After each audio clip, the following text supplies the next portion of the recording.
Welcome to PortGen 2021, our Tuesday afternoon A&E track. We'd like to welcome everybody here, and if you would please take a moment to edit your name and maybe add your company information on there. I know it's not very much to fill that up, but go ahead and do that. We are recording this event, and like all of our events, we will have these uploaded and available for viewing at your convenience.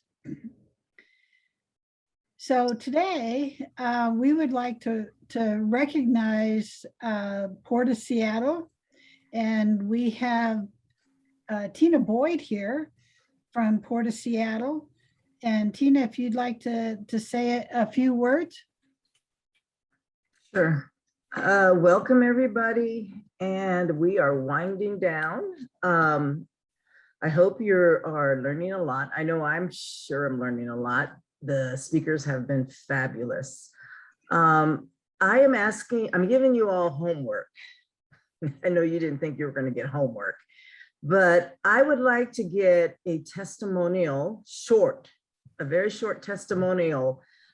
These are things that I like to put on the website. So if you all don't mind sending me a couple sentences, it could even be a paragraph, what you liked about the advanced PortGen. I would really appreciate it. So you can email me that directly, and I'll make sure to put my email in the chat, okay? And also TBRC is not off the hook either, or PTAC. I'm gonna ask them something similar too, okay? Thank you very much. Enjoy the class today. Thank you, Tina. We also want to recognize the Northwest Small Business Transportation Resource Center, SBTRC and Port of Seattle and Washington PTAC have come together to have these opportunities for you to learn just a wide spectrum of topics. And so actually, Aisha Kadri from SBTRC will be joining us later today. But in the meantime, we'll go ahead and introduce our first speaker, who is Graham Ralston. And Graham is with Graham Ralston Law. And everything you ever wanted to know about business planning. So with that, I'll turn it over to Graham, and I think we're good to go. All right, well, thank you, Leslie. I should have had a PTAC's logo up here on the slide then too, and thank you for inviting me today. And thank you, Tina. Thank you, SBTRC. I'm excited to be here. I'm gonna turn off my video as I go into the presentation so we can all be focused there. All right. And a little, Leslie gave me an intro. I am with Ralston Law, but I also wanted to share that I used to be with the Office of Small and Disadvantaged Business Utilization. So I used to be a part of the SBTRC network. I did a lot of small business work through my time with the U.S. Department of Transportation out of Washington, D.C. from 2010 to 2018. Since that time, I've started up my own law firm. I'm an attorney CPA. I focus on business law, tax, estate planning, but I'm also an entrepreneur, whether that's starting my own law firm or being part of a tech startup out of Seattle called Spot, spotvirtual.com. And throughout my time, I've worked with thousands of small business owners through public service, private practice, and pro bono. I always like to start off these presentations with what is the most essential part of your business planning. So I'd like you to take a moment, and if anyone has questions during this presentation, please feel free to jump in. I love interaction with small business owners during the presentation, but in this moment, think about, what do you think is the most important part of your small business? So I'm going to wait about 30 seconds.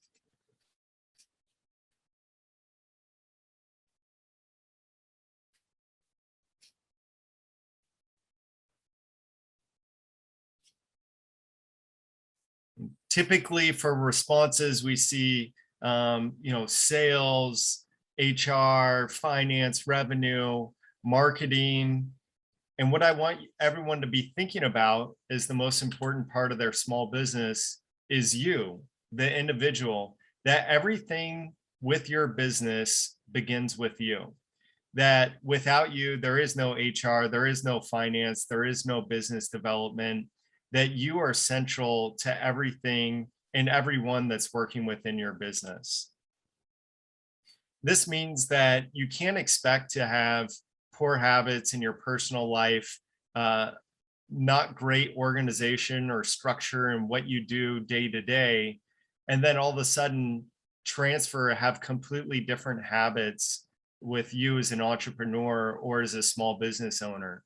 Also, if you're not taking care of your own health individually, you're not going to have the time to show up for your small business or for the people that work within your small business. So keep that in mind, that the most important aspect in everything that we talk about today is you, your own individual habits, your organization, your structure, your health, whether that's physical or mental, that you're able to show up, that you take care of that first so that everything transfers over into you as a owner of your small business. What are we going to talk about today?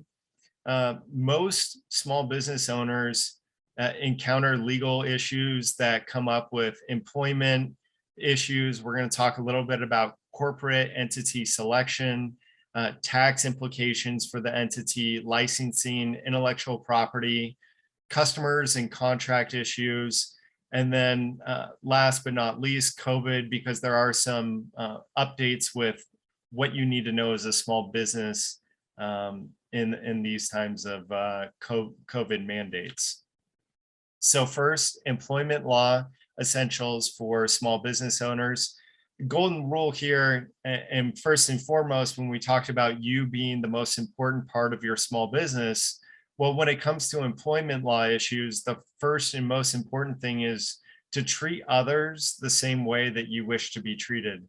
I know this goes back to some of us, learned this in elementary school or middle school, but it's true too when you're managing other people, that we only really see these employment law issues come up and cause problems for the small business owner when the owners have not treated their employees with respect or dignity, or there's some other kind of issue there where then that employee feels like they need to bring a lawsuit against that small business owner. So hopefully, once again, you're treating people the right way so that you don't even lead into some of these other issues. If we do encounter them, well, what are those other issues that we need to be aware of as small business owners? First, what's the difference between an independent contractor versus an employee? Typically, if you're a construction-based business, you go out, you bid on a job, typically you are a contractor. This means that you have independence over what you're doing and how you're performing that job. A difference between independence and having complete oversight is, let's say you've hired someone with a skilled trade, not as or even if you've called them an independent contractor, if you are overseeing day-to-day activities, when they show up on the job, how they perform each part of their job, and how these different contracts are written up, your control over that quote unquote contractor could actually be construed to where you have a W-2 employee, and the Department of L&I could actually come back, or Washington Security Department could actually come back and say, no, because of these factors of how you treated this person, of how you treated this contractor, we're actually going to consider them a W-2 employee and not a contractor.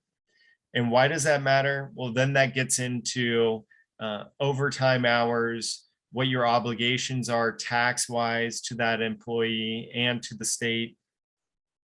So there's some real financial impacts for you as a small business owner to make sure you understand that even if you call someone a contractor, there is a factor test that the state could always come back to and say, you know what, they're actually a W-2 employee. Some other issues that we need to be aware of, employment discrimination, not discriminating based on age, on race, on gender. And then we go through some sample questions. We're not going to go through each one in particular, and we can share these slides. And I'm just going to momentarily pause so it's recorded. But these are some example questions that when you're going through some of your hiring, of questions of what you can ask and what you can't ask in the hiring process. So Graham, this is Leslie. Yes. I see that Marnie has her hand up. So Yes. If we Great. can let Marnie ask you some questions. Yes, I love it. Hey, Graham, can you scroll back to the IC slide? Yes. I apologize for that. Shush. Wonderful. I see on here, there was one thing I wanted to point out. I have a horror story about IC versus W-2 in being determined by employment security and LNI. I worked at a company. We had independent contractors. They all had a contract. They all had a business license. They managed their own schedules. We didn't oversight them. We did provide them with material that they could use to teach classes. And half of our people were determined as W-2 employees versus the other half that were deemed as independent contractors based on the fact that they had, whether or not they had outside clients. If we were their only clients, they were considered W-2s because they weren't marketing their business. They weren't actively trying to get other clients. And the other ones who were considered ICs. And we ended up paying 3 years of back taxes on those clients, on the ones that were decided to be W-2s. So marketing is the other thing that is part of that IC determining factor. That's a great example of another factor, but also what can happen when the employee security department comes back and reclassifies you. So you think that you're a contractor this whole time, and I'm not going to ask you to share the exact amounts, but I know that they're not fun to get that unexpected tax bill from the state. No, and we were doing everything we thought. We had signed contract and agreements. Like I said, they fit what we thought was all of the temperature questions.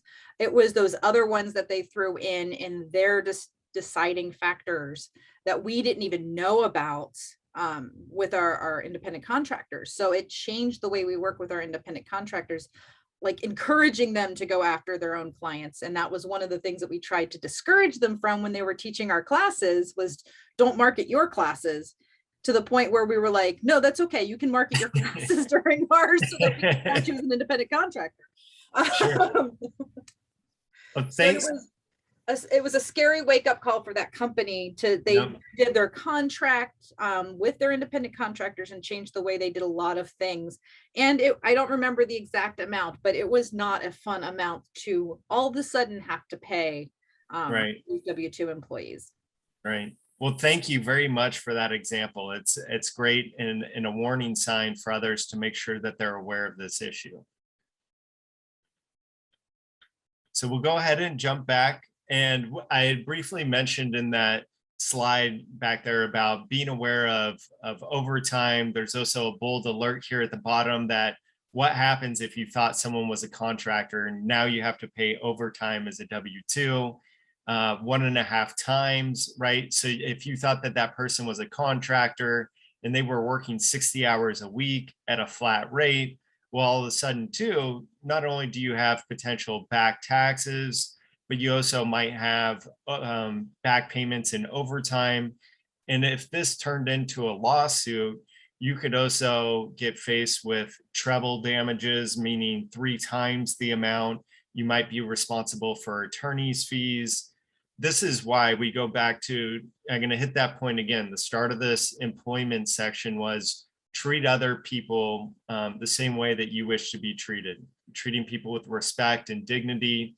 That even if you had an agreement with a contractor, they may be less likely, if you've treated them well, to come back and sue you for overtime for 1.5 times the rate. It's up to them to come after you for that, but you're still going to have potentially the penalties from the state that you would still owe those taxes on.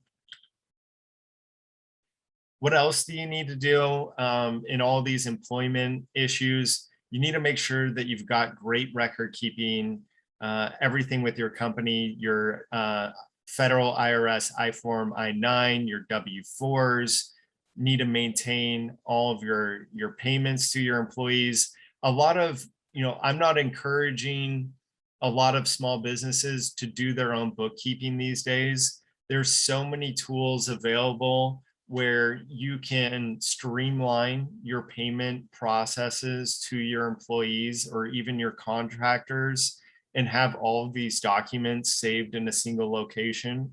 I personally use a company called Gusto. Other company, QuickBooks has a payroll processor, Xero, there's Paychecks. So thinking about a centralized database that can help you with your timekeeping, your payroll, that let yourself be an expert in terms of running if it's a construction business, be the expert in that. Don't try and be an expert in all these payroll, taxes, bookkeeping. Automate this process, save time on it. Also, it helps to ensure you have more accurate records and files in this process. So think about that centralized database. If you haven't used one already, it's worth the time and investment to make sure that you're selecting the right one for your future growth and scalability as a company. Same thing with performance management. When you're hiring people, make sure that you've got KPIs, key performance indicators. As human beings, we all like to know what path that we're on. Where are we going? How are we growing with your company? Are we meeting those expectations? And if we're not, is that documented? Are you keeping track of that? Because if you do, unfortunately, have to let someone go, it's nice to be able to show that person, hey, we spoke about this 6 months ago, we're speaking about it now. These KPIs were not hit, compared to vague conversations of not giving that person an opportunity to grow. When you're having those ambiguous or vague conversations, that's sometimes what gives rise to litigation, because people are confused, they're frustrated, they didn't feel like they had measurements in place. So think about that, and it's going to help you grow as a company too, because you're helping that person stay on a path that fits in with your overall vision of your company. Just document everything that you're doing. Going back to a couple slides ago, a centralized database, whether you're storing documents within some of those HR, payroll, processing management systems, or you've got clear folders or a cloud drive that clearly documents everything that you're doing as a company. Next up, we're going to talk a little bit about entity selection and also the tax consequences that comes with those entities. Before I do, are there any questions? I have a small comment rather than a question. That's all right. Hi, Andrew Miller. I worked with a client a while back that had Gusto as their primary, and that was their entire payroll system was Gusto, and it worked out fantastically. The fact they were able to get the EBT or not EBTs, EFTs put in, everybody was done digitally, regularly, and consistently. All he had to do is make sure that the bank account had the right dollar amount in it, and payroll was handled and covered. And he was able to avoid dealing with any of the financial nightmares that came from just, oh, an employee didn't get their actual check. Where is it? And, well, it got lost in the mail. And, all those 1980s problems that just don't exist now. And when you mentioned Gusto, it brought it to mind. And it came down to trying to reverse something. Somebody got overpaid or they ended up taking an advance, anything like that. Those companies are all already doing these things. They're fully aware, they're fully capable, and they're very professional. I just wanted to double down that is an excellent system and it should be encouraged. Stuff, not necessarily that brand, but stuff like that as a system definitely beats some poor overworked person in the back trying to crunch numbers on QuickBooks and then panicking and printing and quick sign this, I gotta get it out overnighted.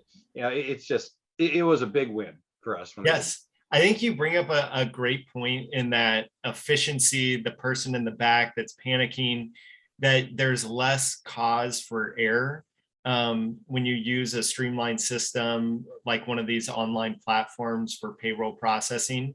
It also gives you more on-demand access to your numbers. And that's really important for you as the CEO, that you don't have to go to an internal bookkeeper or an external bookkeeper, especially during a busy tax season, and say, hey, I need these numbers. Can you get them to me? I need to make a decision quickly. And going to a busy bookkeeper in tax season and trying to get that, you might have to wait a month or 2 months. And not trying to knock on the traditional bookkeeping process, but that's also inefficient when you look at the cost and you can compare it to what you're able to accomplish with some of these online tax reporting systems. And maybe now you're using a offline bookkeeper to help you analyze those numbers and give you more value. And in terms of that purpose, rather than spending the money on processing those payments, you're now leveraging them as an advisor in more of a CFO role, whether it's a bookkeeper or a CPA. So kind of looking at the efficient scalability, as Andrew's mentioning, and also reclassifying a traditional bookkeeper and how does that look with today's tech. Entity selection, tax consequences.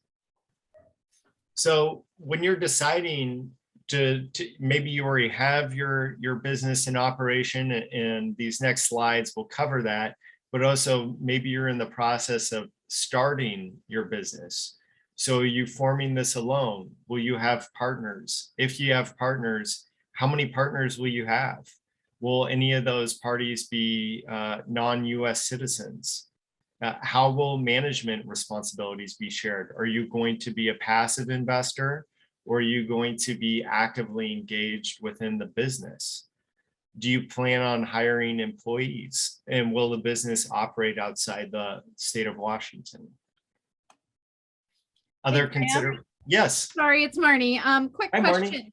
Do Yeah. those questions apply to joint venture when a joint venture has to create a third entity? Yes, some of the questions will apply to a joint venture in terms of where you have that joint venture established, that if you've got one business in the state of Washington and another business in the state of California, you do run into some issues of then also where is the work taking place? What happens if you've got businesses from those states and then the work's taking place in Oregon? How do you go about doing a joint venture there? Well, you'd have to make sure that both entities are able to actually do business in the state of Oregon. And then you'd be looking at forming a joint venture entity out of the state of Oregon that then gives both businesses the ability to conduct work within that state. That's a primary question that comes up. Are you thinking of another situation or example? And we will get to joint ventures at the end of this entity selection as well. No, I just know that some joint ventures require a third entity creation to go after contracts. And I was wondering how that played into effect here. So I'll wait and see what's at the end of the section. And then if I have any questions, I'll let you know. Perfect. Sounds good. Thanks. Yep. Why do we create some of these different entities and those choices between them? Well, we'll go a little bit deeper into liability, taxes, and governance across those entities. We'll also talk a little bit about ownership, administrative requirements, and the costs for those entities. The entity selections we're going to cover today are sole proprietorship, a limited liability company or an LLC, a CCorp, an SCorp, and a joint venture.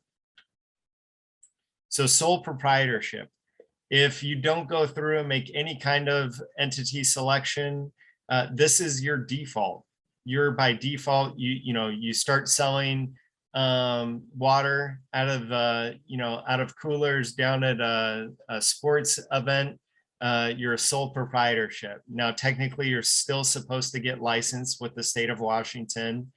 There might be some additional licenses to sell water.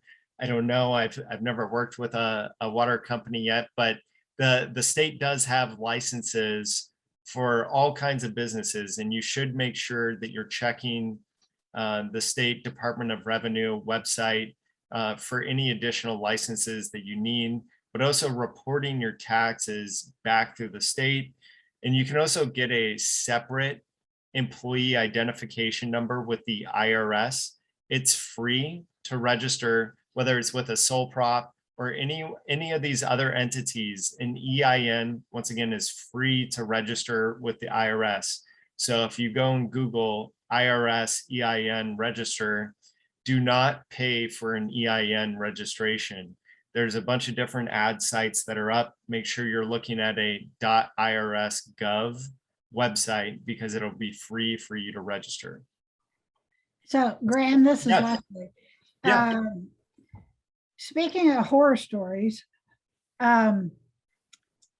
years ago, it must have been maybe 7 or 8 years ago, the federal database, also known as the System for Award Management, SAM, Yes. was hacked.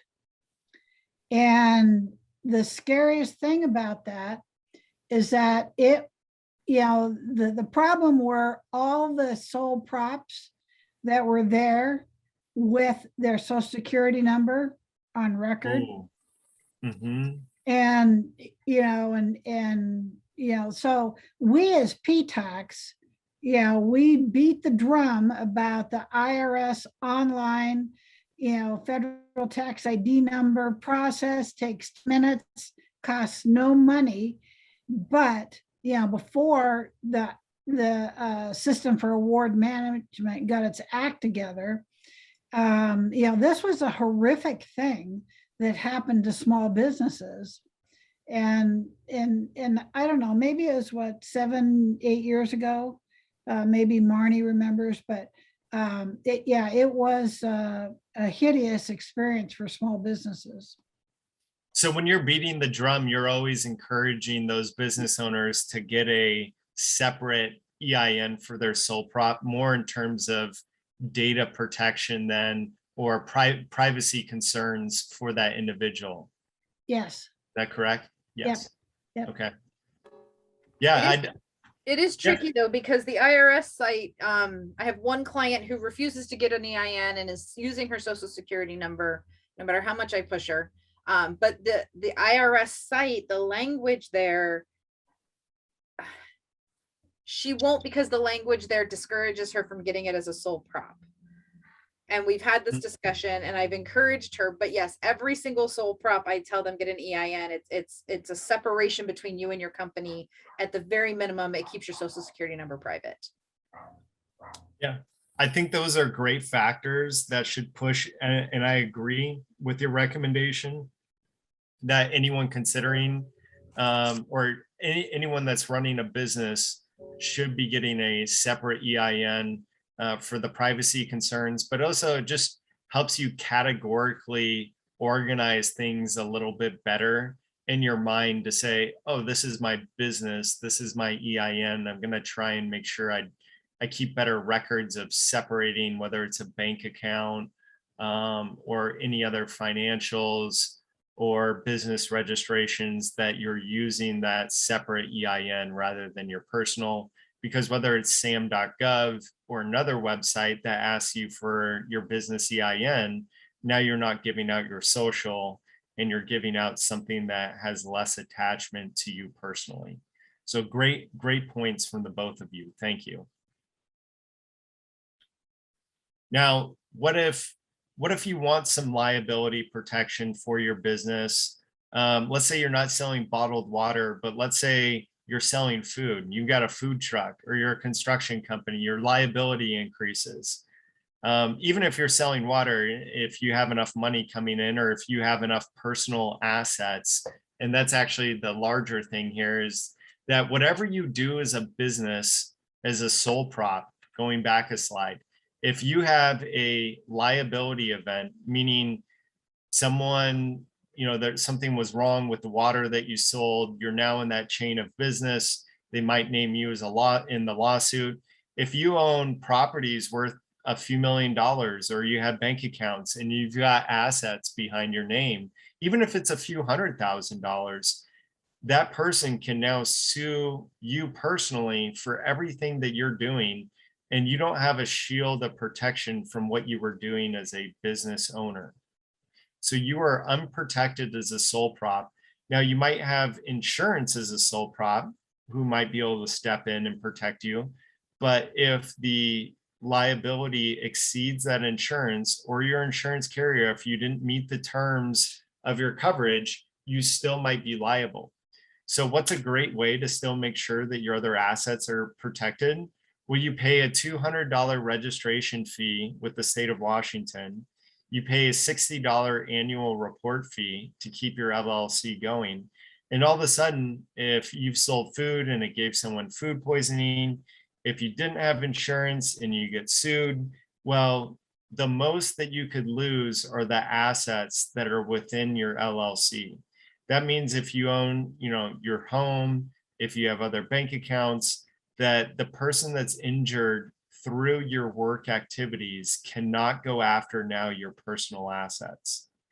This is a very inexpensive option to make sure to protect your assets without thinking, couple this with insurance. But once again, if insurance doesn't go okay, you've still got this LLC in place. We also use LLCs to separate different business assets. So for a business that owns real estate, and then their business is also located in that real estate, we might put the real estate in an LLC holdings company, and then we might lease the real estate to a separate LLC that you own to your business LLC, because we're trying to separate assets and lower the amount of risk within these entities in case there is a liability event. And it's not too much more work to separate these LLCs if you're talking about shielding yourself from $500,000 of liability protection by moving assets into these different pools. Now, an LLC can be individually owned, but it could also be, you could have multiple owners of an LLC. It might be member manager run, meaning that you've got 3 owners, 3 members then of that company, but one of them is the manager, meaning only that one person has the ability to engage in signing on behalf of the LLC in terms of agency, of signing contracts, running the day-to-day activities. Or you might have 3 members that are passive investors, and they've hired a manager to actually come in, and they pay that person a salary to take responsibility in terms of running that LLC. Now, business tax-wise, this isn't that much different from our last example of a sole proprietorship. And I'm going to talk about both of these at the same time. And when we get to an SCorp, there's going to be a slight difference. I'm going to talk about what that is when we get to an SCorp. But for the most part, the sole prop, the limited liability company, and an SCorp are all what are called pass-through tax entities. It means on your Schedule C, you're going to report your business income and losses, and whatever your net profit is passed through to your individual income tax return. Most people think, well, if I set up an LLC, I don't want to pay business tax. That's not the case. You do not pay a tax on your LLC. There is a state tax, a B&O tax that you pay on business revenue, but there is no overall business tax to an LLC that you pay to the IRS. Let's say you have $50,000 in net profit on your Schedule C. That's passed through to your individual income tax return almost like you had W-2 income that you need to pay tax on that $50,000. Now, what you're paying on is the W-2 or your ordinary income, but in addition, you're paying your self-employment and employment taxes. So that's your Social Security, Medicaid, and self-employment tax, which is about 7.2% on the employee side, and then also on the employer side. So you're coming to about 15.4% in employment taxes on that $50,000 plus ordinary income tax. How does that differ? I should have moved SCorp next. How does that differ from an SCorp? Well, in the state of Washington, you don't actually register as a S corporation. You either register as a LLC or a C Corp, or you could be that sole prop, and these are the most common entity organizations that I'm talking about. Or once you make one of these entity selections, then you would register as or you'd fill out a IRS form 255-3 with the IRS, and you make what's called an SCorp tax election. So you're not registering as an SCorp with the state of Washington. You're making the other entity classification choice of an LLC or a C Corp, and then you're making a SCorp tax election. We're going to go back to the example of the self-employment tax with the LLC. How that is slightly changed with an SCorp tax election.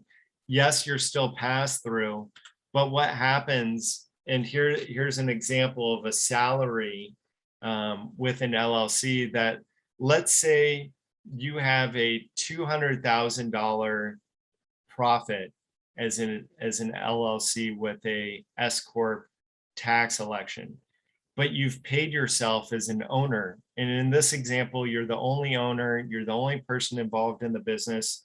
You pay yourself a salary of $70,000 and you've got that net profit of $200,000. So what you do is that self-employment tax of 15.4%, instead of paying that on the full $200,000, which comes out to be a little over $30,000 in tax just on self-employment, now you're only paying the 15% on the $70,000 of salary that you're taking in, which comes out to be about $10,500. So a simple SCorp tax election change, when you've got a net profit of $200,000, the net difference of $30,000 versus $10,000 in self-employment tax, you've just netted yourself $20,000 in tax savings in a single year. Now, without any kind of growth in your company, if you did that over the next 10 years, that's $200,000. And that's not factoring in what happens if you invested that $20,000, whether it's back into your business or into some kind of retirement account. And you can now be talking about growth of $300,000 to $400,000 from a simple one-page form with the IRS and a little bit of strategic tax planning. Okay, we're going to go back to talk a little bit more about the liability difference, though, and the governance changes between an LLC now and a C Corp. So a C Corp, it's fairly inexpensive, just like an LLC.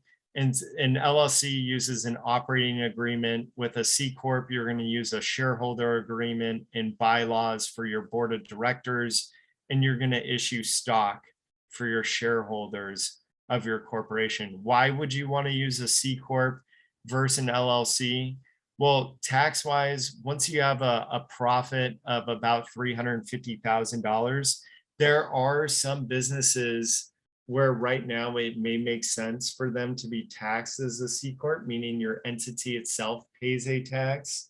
There's other very specialized situations that on a case-by-case basis, you should be talking to a CPA about whether you should be taxed as an actual C Corp. but most businesses that I work with are going to be a C Corp, but still taxed as an S Corp. And why would you be a C Corp taxed as an S Corp rather than an LLC? Well, maybe with the C Corp, you've got more owners, where it's easier to work, let's say, with shareholders if you've got 20 people involved in the business rather than as 20 members of an LLC. So with shareholders, it's a little bit easier just to transfer those shares and deal with larger numbers of owners in terms of governance. But the liability protection is still the same and still shields you personally from any kind of liability events.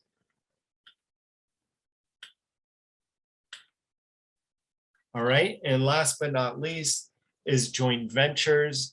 And this is where we see, let's say there's two small business owners that, either one by themselves can't go after a specific bid or a contract, and they've got a great working relationship, and they say, you know what, we should team up, go after this bid together. Well, it's important for them to establish rules for the road. So they say, let's go ahead and form a joint venture where both of our entities will be 50% owners of a LLC together.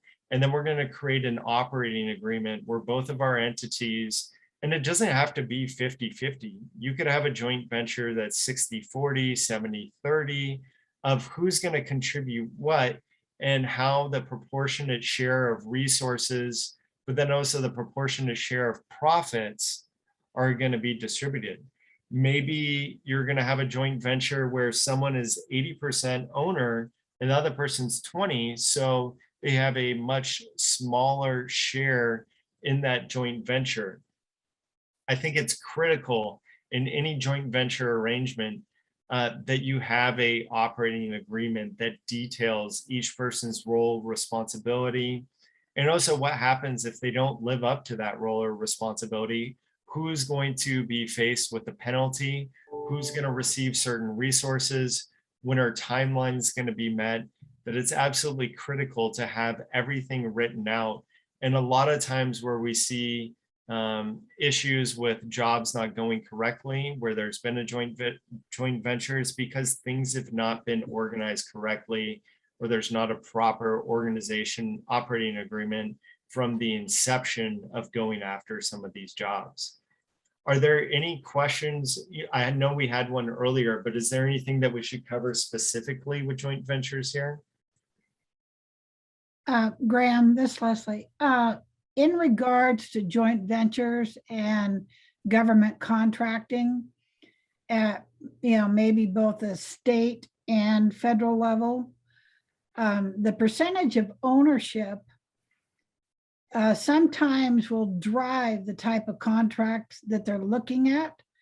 If it's a woman-owned small business in a joint venture with a traditional prime contractor, and they want to go after woman-owned small business, she has to have at least 51% of the joint venture to move forward.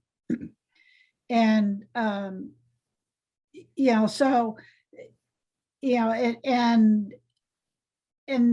doesn't always mean that that's the contribution of money.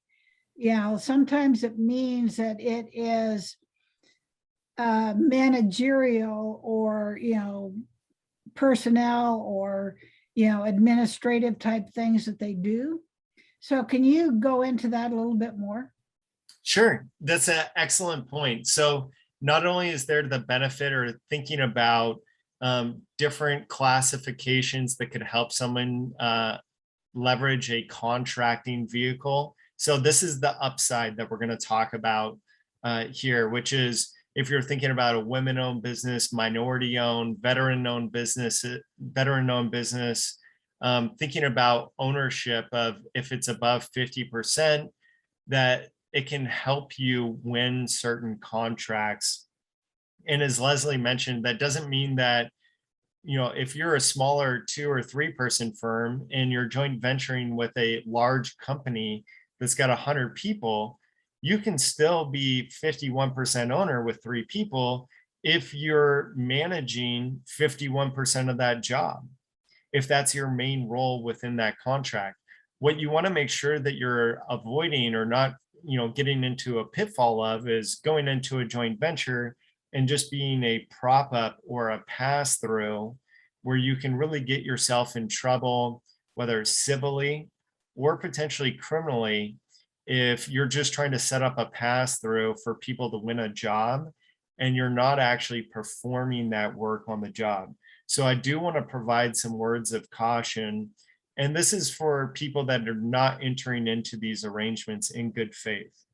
So if you enter in good faith, you're performing the work, you should be looking at trying to leverage this to your benefit in working with companies that want to help you grow. And this also leads into mentor protege projects where you can look at joint ventures really as a way to help you get off the ground, as a way to grow as well.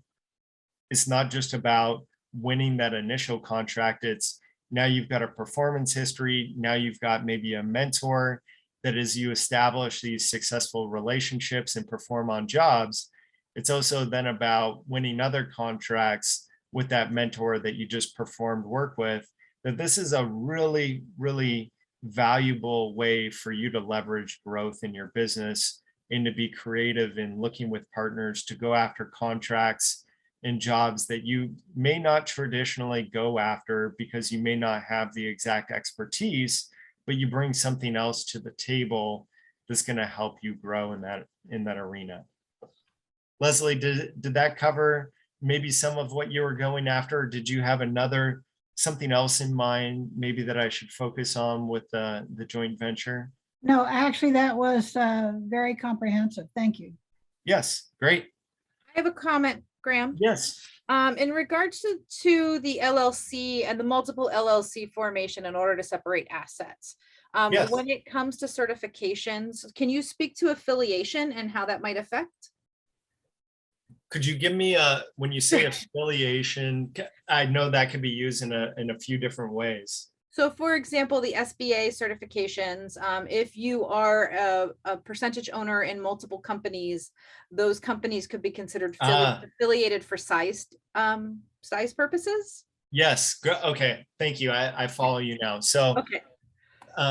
And I think was that Marnie? I don't have my chat one open. Yeah, it's Marnie. Okay. Thank you, Marnie. So Marnie's bringing up some really important size rule standards with the SBA, and there is a technical legal term with the Small Business Administration, SBA, that deals with size standards and looking at affiliate companies, that if you're a larger holding company and you've got 10 different LLCs or even 5 different LLCs, they might look and group across the board at all of your different LLCs, that they might look at total revenue, total employees, size, your geographic location, that if you're thinking that you're going to qualify for a certain cert or be in a certain state, that some of these affiliation standards could really change what you think that you're qualifying for.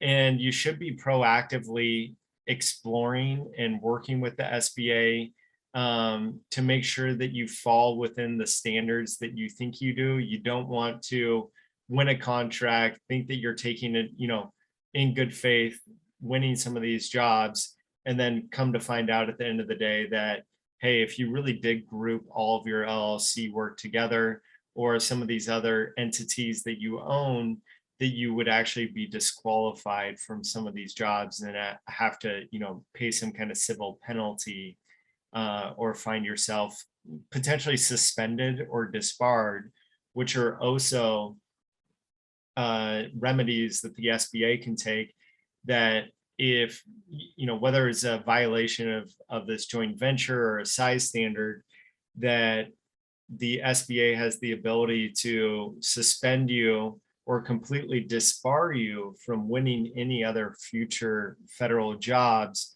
And especially if you have an affiliate company, that would apply to all of your other affiliated business lines. when we're talking a little bit about joint ventures, something that's not exactly on those lines, but if you're thinking about just setting up your LLC operating agreement, you talk about rules for the road within the operating agreement. Well, what's the rules of the road for you with multiple members? What happens if one of your members is the key person, man or woman, within your business?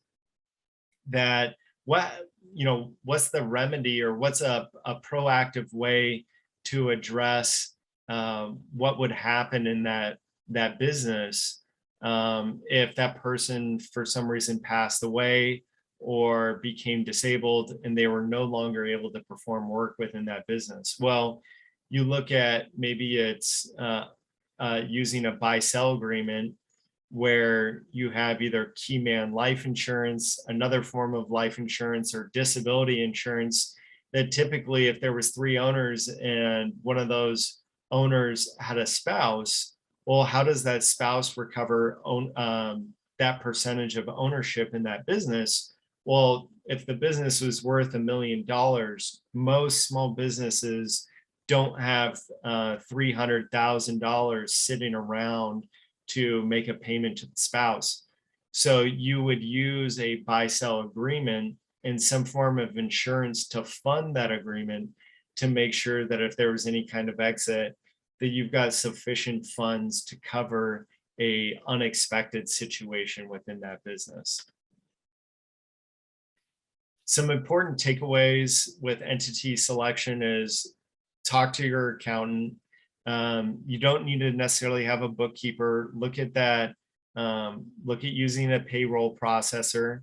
You do not want to commingle your personal and business funds. So whatever entity you've got set up, make sure you're using, once again, a separate EIN. Go and register one. Use that separate EIN to set up a bank account and be running your business through that separate bank account. If you're running all of your business activities through your personal account, the courts could potentially say you are not operating as a business, therefore will allow this person that's suing you to potentially go after your personal assets. In addition, having that separate bank account does help with organizational efficiency of having everything in a single place. When you're signing documents, make sure when you're signing, let's say it's on behalf of the LLC, sign, Jane Doe, owner of XYZ Corp. Don't just sign Jane Doe when you're entering into a contract, because you don't want to be held to that contract in your personal capacity. You want to make sure that you're entering into that contract with the capacity as the owner of the business. Licensing, we touched on briefly. Just make sure that you're going to your state Department of Revenue website, that you've got the proper licensing you need, or L&I, for carrying out those business activities within the state that you're in. Intellectual property, there's a state trademark search. There's also a national trademark search. That's different. Just because you have an LLC name, let's say we'll just call it Port Contractors LLC. That doesn't mean that you own a trademark name. Trademark would be maybe just Port Contractors, and are you using that in your line of work, meaning in terms of advertising, and does anyone else already have that name? So doing some research before you even start up your business. Usually, if you're the first person to use it, even if you don't have a registered trademark, you do have priority, but getting someone else to stop using it means traditionally legal fees, which you don't want to get into, or having to spend that money if you just registered your trademark ahead of time. Why would you want a national trademark? Well, does your business, are you going to sell goods on Etsy or Amazon? Maybe a national trademark is more important than, let's say, a local contractor, where just having a contractor name in the state of Washington would be sufficient. Understanding your contracts. Now, a lot of small businesses that I found, those that did not survive their first few years of business, a couple of things that are top of mind were, one, they got themselves into a contract they didn't understand, and it actually cost them money. That you might be so excited to win that first contract that you want to sign anything that's coming your way. This can be a significant pitfall for a small business owner that's now just committed themselves to a contract that's actually going to lose them money. Or maybe that contractor is going to hold on to a much larger percentage of retainage, and that small business owner is not going to be able to have the cash flow to survive that contract. So make sure that you're empowered to understand word for word what's going on in your contract. There's plenty of pro bono services out there. I provide some pro bono services as well, that if it deals with understanding at least one time going through a contract so that you're empowered to know what to look for in the future. You don't always want to be going to an attorney to review that contract. You want to be empowered to spot some of these issues ahead of time. What are some of the top issues? Well, you'd be looking at retainage, timelines of jobs, payments on when those are coming in, bonding requirements, and what kind of subcontractor arrangements that you can enter into as you're reviewing those contracts. This goes, another life lesson can be applied here, which think about how you're treating people. Don't even get into a contract dispute. Make sure you're maintaining great relationships with the people that you're contracting through. Not only does this help you benefit with future jobs and just a more positive relationship to win the current job you're working on, meaning performing successfully in the next one, but it can also really dissuade people from filing contracts that if you've treated them well, people are going to be less likely to file a lawsuit against you, and they're going to be more apt to try and work with you to resolve any issues out there. Last but not least, think about COVID issues. If you're a large enough employee, you're going to have some mandatory testing in place. If you're not mandatory testing or mandatory vaccination, there might be, your company might fit into a size standard of needing to have exemptions or masks or testing, whether it's testing or the vaccine in place for your employees. If you have an indoor company or you fall into a medical or health or essential worker classification, there's other standards that you must follow. There are all kinds of new issues popping up right now. This is a brand new area, so it's tough to advise on, other than I'd follow the guidance that L&I is continuing to publish. So make sure that you are continually checking that. And I'd say almost on a weekly basis, just to see what new guidance is coming out, and err on the side of caution. Whether or not you agree with the mandates, I don't advise people to risk their entire business model and be penalized there, or the potential safety and health of their workers or people that are working with your company. I think that there are a number of court cases right now that are already going on where people have challenged the constitutionality of some of these mandates. But once again, err on the side of caution. Let the court system decide on the constitutionality of some of these mandates. Don't fight it yourself. Instead, let the court system play out and continue to monitor that guidance that's going to come out. Make sure you're taking advantage of all the different grants and financing assistance that's available. Always be looking at grants first. Why? Because grants are, you do not have to repay those. Those are not a loan. That's your PPP loans, your lifeboat grants. go after those first compared to your EIDL loan with the SBA Economic Injury Disaster Loan. Those have to be repaid. Be looking at federal, state, city, and grant level opportunities for those grants. And in addition, make sure you're looking at the employee retention credit. It's a valuable credit that allows you to leverage up to 70% tax credit. That's not a deduction. A tax credit is fully refundable. 70% per employee on the first $10,000 per employee per quarter. That's just for 2021. There's a smaller credit for 2020 that's 5,000 up to 5,000 per employee for the entire year of 2020. So a $7,000 credit per quarter, which we don't know if Q4 is qualified yet, but at least the first 3 quarters would be $21,000 in tax credits per employee per quarter if you meet some of the eligibility criteria. I'm not going to dive into that. Go ahead and make sure that you're addressing that with your bookkeeper or your CPA. You're going to fill that out on your 941 quarterly taxes.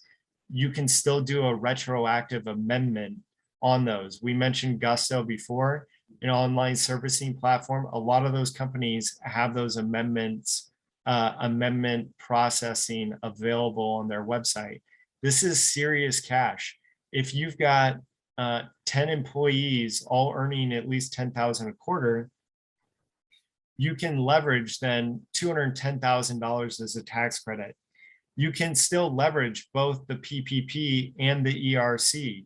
You just have to write out the right timeline, but you're not disqualified from leveraging both at the same time. You just can't apply both payments to the same people. Once again, it may be worth it for you to pay the money to work with a CPA or a bookkeeper to schedule that out for you. And then an investment of $1,000 or $2,000 of a bookkeeper or CPA might net you $100,000 in tax credits. Now, a less known tax credit, well, it's still part of the employee retention credit, but it's the startup recovery carve out.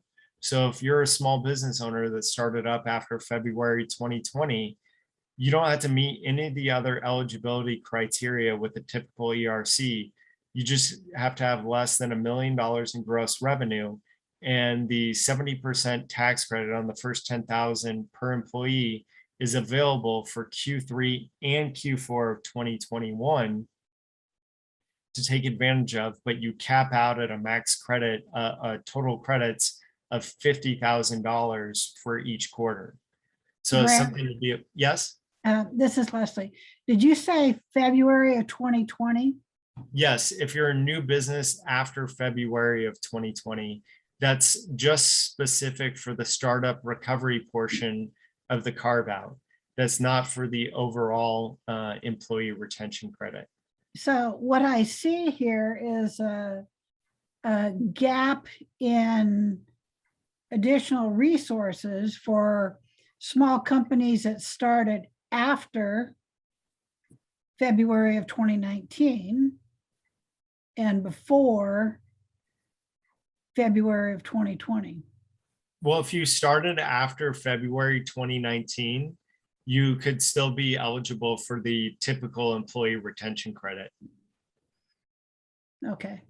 Whereas if you were, because the employee retention credit, when you're looking at eligibility for 2021, you have to compare those quarters back to 2019. And if you were in existence in 2019, so if you started in March of 2019, you do have comparison numbers available to compare to. Whereas if you were a new business that started up in 2020 after February, that's why they're allowing for this specialized carve out. Okay. Thank you. Yeah. Overall, just to go back, everything begins and ends with you as a small business owner. So everything that we've talked about doesn't matter if you don't have the health to show up physically or mentally. If you're not organized, make sure that you've got things in order in your own life, that's a priority for your employees, but also for your friends and family that are around you. Don't try and be an expert in everything. Be empowered though to ask the right questions so that when you do sit down with your team, which is if that's accounting, legal, bonding, insurance, HR, and banking, that you've got people within that industry that helps give you not only great advice, but also helps expand your network. And you think about, Marnie, when you said affiliate earlier, I've been doing a lot of affiliate market work with our tech company and referral partners. So my mind was going into that affiliate space, but it's applicable here where whatever professionals or businesses that you're working with, affiliate could also be used in the sense of expanding your network in terms of how are you leveraging your network to help you land other jobs or get connected to other professionals. And think about your brain trust team and your mentors in that space as well, and learn from them.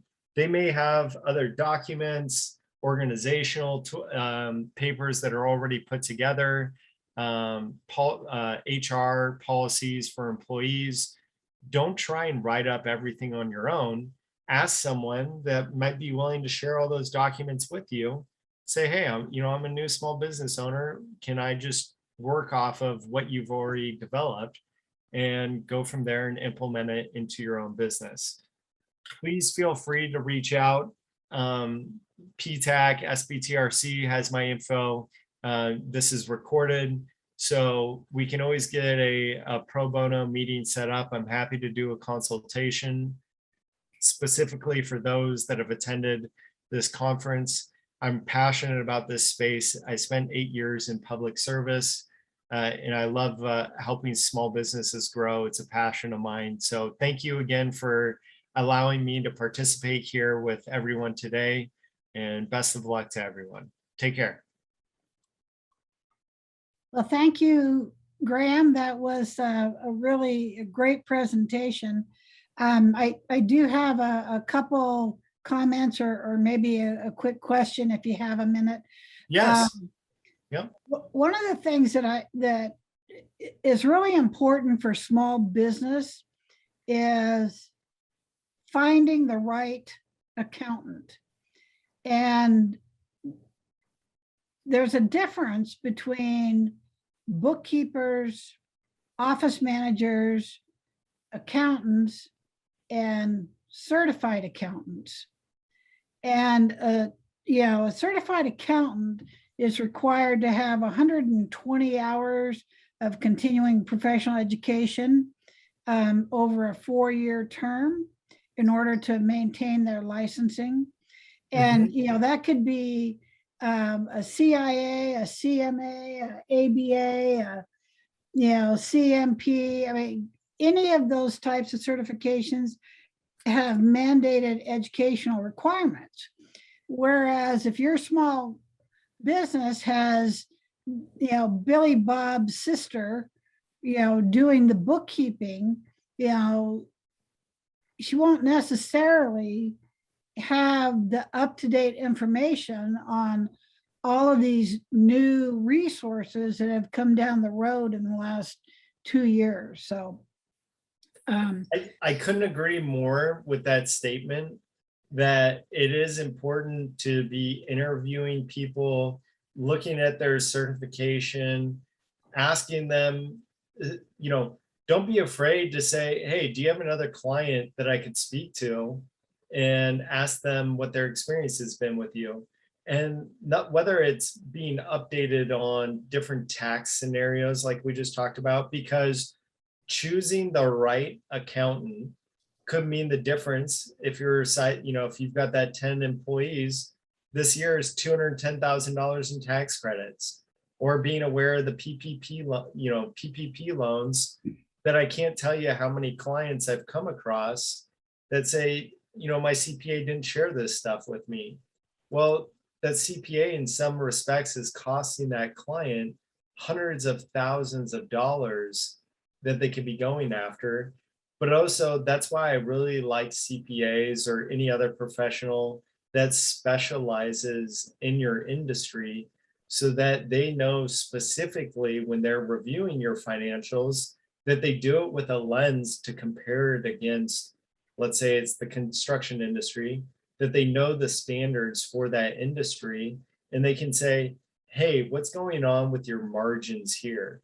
How come this job over here, you didn't perform that well? Whereas if you just go with a friend's sister or brother, are they going to know those industry trends? Probably not. They might be able to add some numbers together, but they're not going to have that specialized experience that you're really going to need to grow and have that information on demand for you moving forward as a company. That's such a critical statement. Thanks for addressing that. And I see that Andrew has his hand up. So Andrew, would you like to ask him a question? Hey, Andrew. Hello. So a couple of meetings back, we had a presenter and we started talking about B Corps. I was wondering if you could touch on those and just give me an outline as to when that's the appropriate model for a customer to chase or a business. Sure, great question.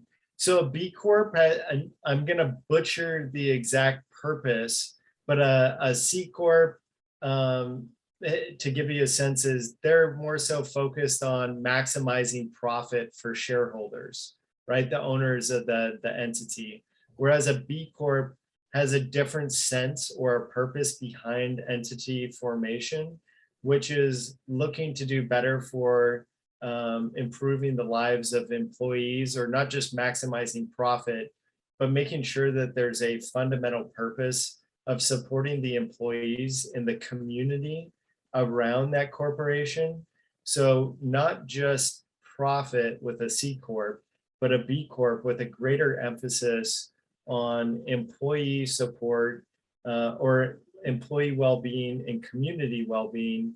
And then that means that when you're writing up shareholder agreement or bylaws for the company, that your directors for the corporation are now driven towards a different fundamental purpose, which is the well-being of these different groups of people that make up the corporation, rather than the directors of a C Corp, where they're driven by maximizing profit, which might mean firing a ton of employees, or it might mean not taking into, not making the best environmental choices within a community when they're making business decisions. And I think that unfortunately, not much of our society is aware of the fundamental differences, or at least the fundamental purpose of a C Corp. That, if you get into trickle down economics or whatever else, even if you give a C Corp more money, they have no, what we call a fiduciary duty, meaning a position of trust to actually improve the lives of their employees. Their fiduciary duty is to maximize profit. And that means at the expense of anyone and anything else in its path, where money is the ultimate purpose. So I think that there's I would hope that there would be a greater move towards B Corps and us all working together. One is bettering the lives of people that work at our companies, but also bettering the lives of those around us in our communities. And one quick comment on that, here in Washington State, they're referred to as social purpose corporations. We had to be difficult. There you go. So I didn't have that in my entity choice. I did, I briefly shared that, and I should add that to my slides, but thank you for bringing that up again. So Graham, I have one last question for you. Let's talk about the aspect of licensing in the brave new world of virtual business and virtual assistants. And, I'm a CPA, and I counsel small businesses in Maryland, from Washington State. What are the rules and regs for service provider doing virtual service? Great question. There's tax issues. There's then also each profession may have its own issues with when those professionals can go, cross state boundaries. And also whether or not do you need to register a foreign entity within that state. So with online business, if you're focused on a online platform service consulting entity, I think if you're picking up clients here and they're from other states, and I'm just going to say a general consulting company, not a CPA, because CPAs also have their own ethical rules, just like attorneys do, about cross-border work, about not being licensed in that state. But if you're just a general business consultant, I'd say you're pretty safe on, the spirit of the law is maybe a little bit different from the written law, but the spirit of the law, if you're not picking up a ton of clients, let's say you're based in Washington, but you've got a business now out of Montana and they need a little help and they've contacted you online from your online business portal, I wouldn't be as concerned about that business owner trying to register from a single business there. And this goes back to, Marnie, we talked about a factor test. Like, are you marketing to just one state? If you were marketing to just one state, I'd be more concerned about getting a foreign entity registration there. If you're marketing across the entire US and you're picking customers up from across the US, I'm less concerned about doing a foreign entity registration there. But if you start receiving significant revenues, or I think in the state of Washington, if you bring in over $100,000 of sales revenue from an online portal, or your online portal, let's say, is out of state, but you generate $100,000 of business from the state of Washington, you now need to report your sales tax in the state of Washington. So some of these states are going to have limits on when you start to hit a certain level of revenue.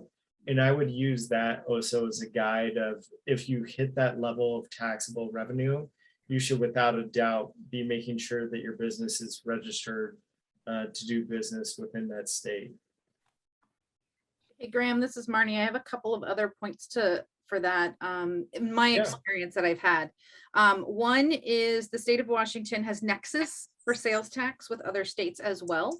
So reviewing that, Department of Revenue has some really great classes and are really happy to talk to small businesses in regards to their taxable liabilities and how to properly file taxes. So I would encourage anybody who has questions just to hit up Department of Revenue and get things clarified. And then two, if you look at the state you're working in and see what their rules are. So for example, the state of California has a feet on the ground kind of rule. If your feet don't touch California soil, you're okay. But if your feet touch California soil to do business, you pay California taxes. That's been my experience. So you just have to be really cognizant of, I'm working, how is this state going to look at the work that I do, and how are they going to get tax benefit through the nexus? Are they not? And there's the little nuances that go along with that. Yes. Yep. And we're covering a lot of issues in detail here, and I want to remind those that are, you've got a small business or you're starting up, that don't use these different things that you're learning about, like taxes in different states, as barriers to prevent you from moving forward with your small business. That you want to continue pressing forward and growing and figuring this, you're building a plane while you're flying in the air, right? And you want to try and do that as strategically as possible. But you don't want to make sure that your plane is built specific in meeting every single FAA regulation before you try and actually take off. Otherwise, you may never take off, because you're going to become so overburdened with all the different things that you could actually get exactly right before you take off, that, you know, you want to be able to at least get some lift off, but get moving with your business, right? Make sure you've got some fundamental things in place, like your wings, you know, your wheels, and get going. But you can add seats in your plane along the way and put in seat belts and some of these minute details that we're covering. It's good for you to know about them so that along that path, you're building that into your plane. But get going, get flying. And we're here to help you build that plane that you're moving on. Thanks, Graham. We have a hand up from Lisa Harbert. And so we'll let Lisa ask you a quick question, and we'll make that the last question of this session. So go ahead, Lisa. Hi, Lisa. Hi. So we're talking about out-of-state stuff, but I wanted to remind people too that here we have all these tiny little cities, and every single one of them has their own rules about whether you have to file taxes with them. Like City of Seattle, if you're doing any business, you have to have a license with them. Whereas like Bellevue, you have to make $100,000 in their city before they want to talk to you. Mm-hmm. So not only do you have to worry about all the different going out of state, you have to worry about all these tons of little cities here. Yes, potentially counties too. Counties may have different rules, whether it's for licensing or building codes, especially if you're in construction, that you should be looking at city, county, but also having the right advisor. This goes back to one of Leslie's points, that if you're going to work with a CPA or a bookkeeper, make sure that they're in your industry and potentially also in your area. You know, if you're going to work with an advisor and you're based out of Seattle, don't go hire someone that's in Oregon that's never worked in the Seattle market before, where they're not aware of those different licensing or tax situations that are at your city or state level. But you bring up a great point, Lisa. Thank you. Okay, so with that, I think we'll call it a day for Graham. And thank you so much for sharing your expertise. It's always amazing as to the conversations that we have about the topics that you provide. So thank you, Graham. So welcome back. We are excited to have Lynn Terwoerds here from Digital Resilience? Yes. Mm-hmm. Yes. Digital Resilience, going to teach us a thing or two about cybersecurity and you know, regardless of the size of your company, with an A&E slant. So with that, Lynn, we will turn it over to you. Okay, thank you, Leslie, and also thank you, Lily, for your help here. So why don't we just begin a little bit. My name is Lynn Terwoerds. I have, well, it's now over 30 years, actually, of cybersecurity experience. I'd like to say I started out when I was 10 years old, but I'm afraid that's not the case. I'm just been around for a while. So I spent a number of years at Microsoft, 10 years. I was at Oracle, headed up their global healthcare business units, HIPAA compliance. At Microsoft, I was part of the first team of actually security incident response called the MSRC. And if you were around for the heady days of Blaster, Sasser, Code Red, and NIMDA, I was materially involved in writing those security bulletins, working to get the fixes with the different product teams. And at that time, we also took the press interviews, which was an interesting dynamic. Today, I also spent time as the head of security architecture and standards for the global bank for Barclays Bank in London. So I have been in this field for a long time. Today, I'm semi-retired. I spend part of my time with my business, which is a cybersecurity consulting business, and the other half of my time I spend in philanthropy. I'm on the board of the Northwest Maritime Center, and I serve today as president of that board. So let's see here. I need to look at my titles here a little bit better, my view. Okay, so my first career was actually as an instructor at the university. So I'd like to go over what it is that we need to accomplish today. So I really want to talk about small and medium enterprise cybersecurity challenges. Oftentimes, the smaller and medium-sized businesses don't get the same kind of attention and love that the Fortune 500 do, and have the additional, I think, issues of not having the same level of resources, both human and capital resources. So that brings some interesting challenges.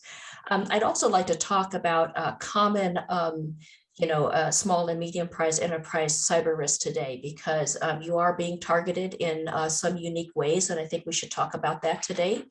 And of course, obviously making actionable recommendations, I think is very important. And this is not a spectator sport. I noticed that there aren't really that many people here for this particular session. So, and I do understand that this is recorded. So I'll try to keep that in mind. When we get into the practice part of this, learning is not a spectator sport. It does take practice, but we can have fun doing it, and it can be interesting. So let's go ahead and begin. I think that I probably don't need to convince anyone that cybersecurity is important and that it has some pretty compelling and difficult history. We know that phishing attacks against small and medium enterprises has had a 3-year really a tremendous increase since 2016. I don't know if you guys are familiar with the Larry Poneman study, but Larry has had the foresight many years ago to say, well, I wonder how much data breaches actually cost companies. And being the great data guy that he is, he developed a benchmark for the average cost of a data breach, and he reported on that every year. And in 2021, that number increased to $4.24 million. And taking really, because of COVID, the remote workforce, he factored that in, which I think is great. And that increases to 4.96 million. So, it's other than being numbers on a page, I think that the costs associated with realized security and data security risks have financial as well as reputational and personal consequences associated with it. I think that's the real upshot that we should take from that. And then, of course, due to the rise of the remote workers, because of the pandemic, the ransomware attacks now are up by a whopping 148%. And we'll talk in more detail about that. And if you have specific questions or concerns, we can also talk about that offline. I'll give you ways to reach out to me. When I think about summarizing what the primary challenges are for the small and medium enterprises, I think that many of them are very similar to large enterprises. Large enterprises also suffer from low cyber awareness. Identifying and then protecting sensitive information is difficult. You may have heard of data classification schemes and, how do I make sure that I know what's PII or personally identifiable data, or what is particularly sensitive data, or controlled for some of you in the architecture and engineering firms. You may be working with government contracts, but that means that you have a concern over controlled unclassified information and or CUI. So this is an area that takes a lot of work, and also is an area that frankly is a challenge for large and small enterprises. limited budget, even work when I worked at Barclays Bank, where we're talking about millions and millions of pounds just in the in the CISO's office or the Chief Information Security Officer's budget. Still, it has its limits as well, especially when you're a sprawling global enterprise in almost every region in the world. The lack of cybersecurity expertise is especially difficult for the small and medium sized business space. It is difficult today to find talent, even in large companies. The regulatory landscape is changing, and it depends on where you do business. In the United States, that can depend by state. If you are handling data from anywhere outside of our borders, there's a whole nother layer of regulatory of challenges.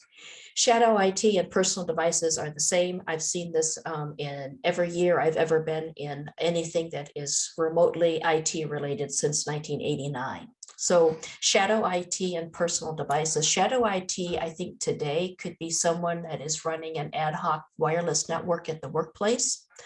So it used to be the computer that was hidden in the broom closet, but that is becoming less and less of an issue today as we're moving toward digital transformation. And personal devices, we've blurred the line between my mobile device. Is that something that belongs to me personally, but I also use it for business purposes.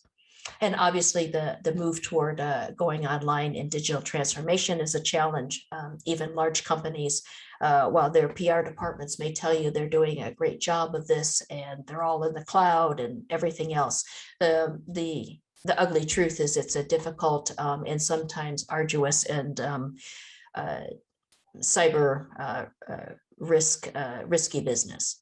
And then, of course, the lack of management support. I think that this really stems too from a lack of understanding of the true risk and the risk landscape. Cybersecurity has risks that are not only IT related, but is really one of those overarching risks that affects many areas, but in and of itself isn't a specific principal risk matrix the way a business might look at financial risk, for example. So, but nonetheless, it's important. And of course, there's a lot of cross-pollination. There are actually financial risks associated with cybersecurity risks. Okay. So let's begin here with what I call the triumvirate of people, process, and technology. This is probably the most basic framework when you talk about cybersecurity and you think, well, how can I divide up my world? And what I like about this is, first of all, it's simple. You can get into much more complex schemes. If you're involved certainly in any of the NIST frameworks, you know that there are many more domains, many more controls. But people, process, technology is a very good place to start because it's holistic, it's balanced, and frankly, it has been around for a very, very long time and used as an effective tool to talk about cybersecurity risks. So let's begin with people. What I like to do is when we look at people, many companies rightfully say that that is the most important resource. And I give you a little bit of a factoid here on the side that 84% of cyber attacks today rely on social engineering. So when we talk about, when I see this here, employee awareness, for example, in this table, this is extremely important because when you think about what it takes to socially engineer somebody, that's a lot easier to a workforce and to employees that have not had any cyber training, are not especially aware of what the risks are, have really no buy-in, or have no one really to go to talk about concerns, and there's no point of escalation. These attacks are effective for a reason. So when I look at the people part of this three-legged stool, we begin with who is actually responsible for cybersecurity? In the small and medium enterprise space, you don't have necessarily the budget to hire a chief information security officer, for example. You may have someone that takes on multiple roles. Maybe your person who heads up all of your IT is the person that takes that role. But regardless of the size, somebody in your organization should be a point of contact and focal for this. And that person is part evangelist, right? Helping people to be aware, but is also the person too that's going to play a role in potential escalations, in incident response, and so on. So having a responsible role is important. Buy-in, I cannot tell you how important it is that if you are the CEO or a senior leader in your company, explicitly stating, maybe it's sending an email, maybe it's a memo of some type, letting everyone know that cybersecurity, protecting your customers' data and your own data is everybody's job.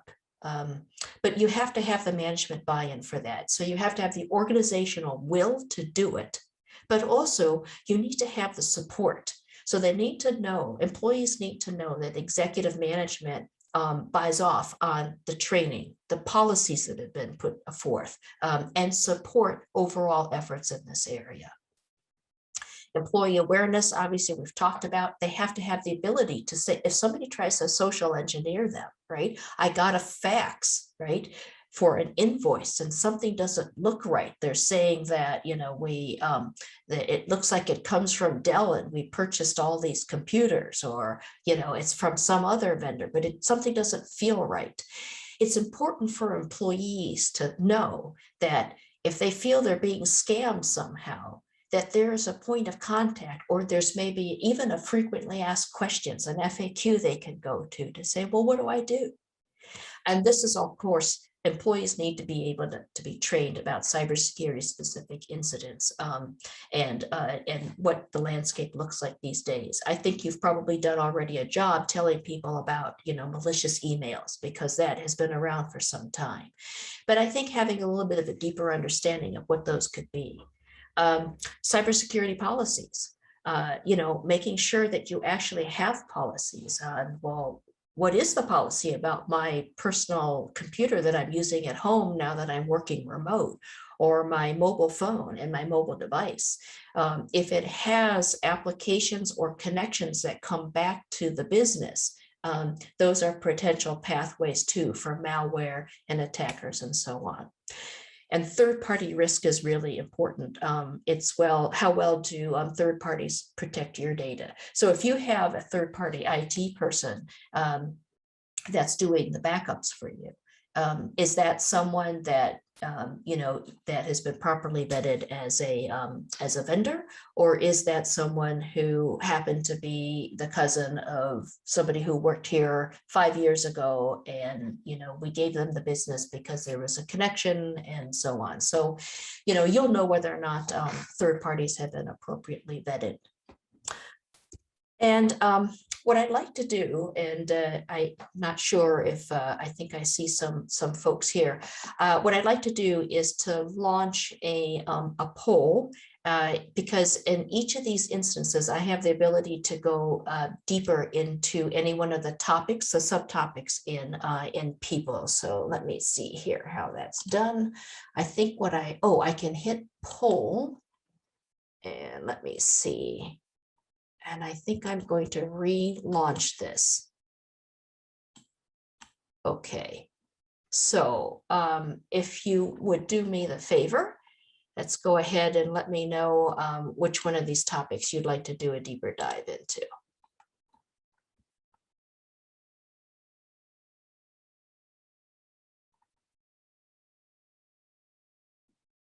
Okay, of course, we're going to get okay, cybersecurity policies. Okay, that looks like that one. Okay, I'll share those results so you can see that. Okay, so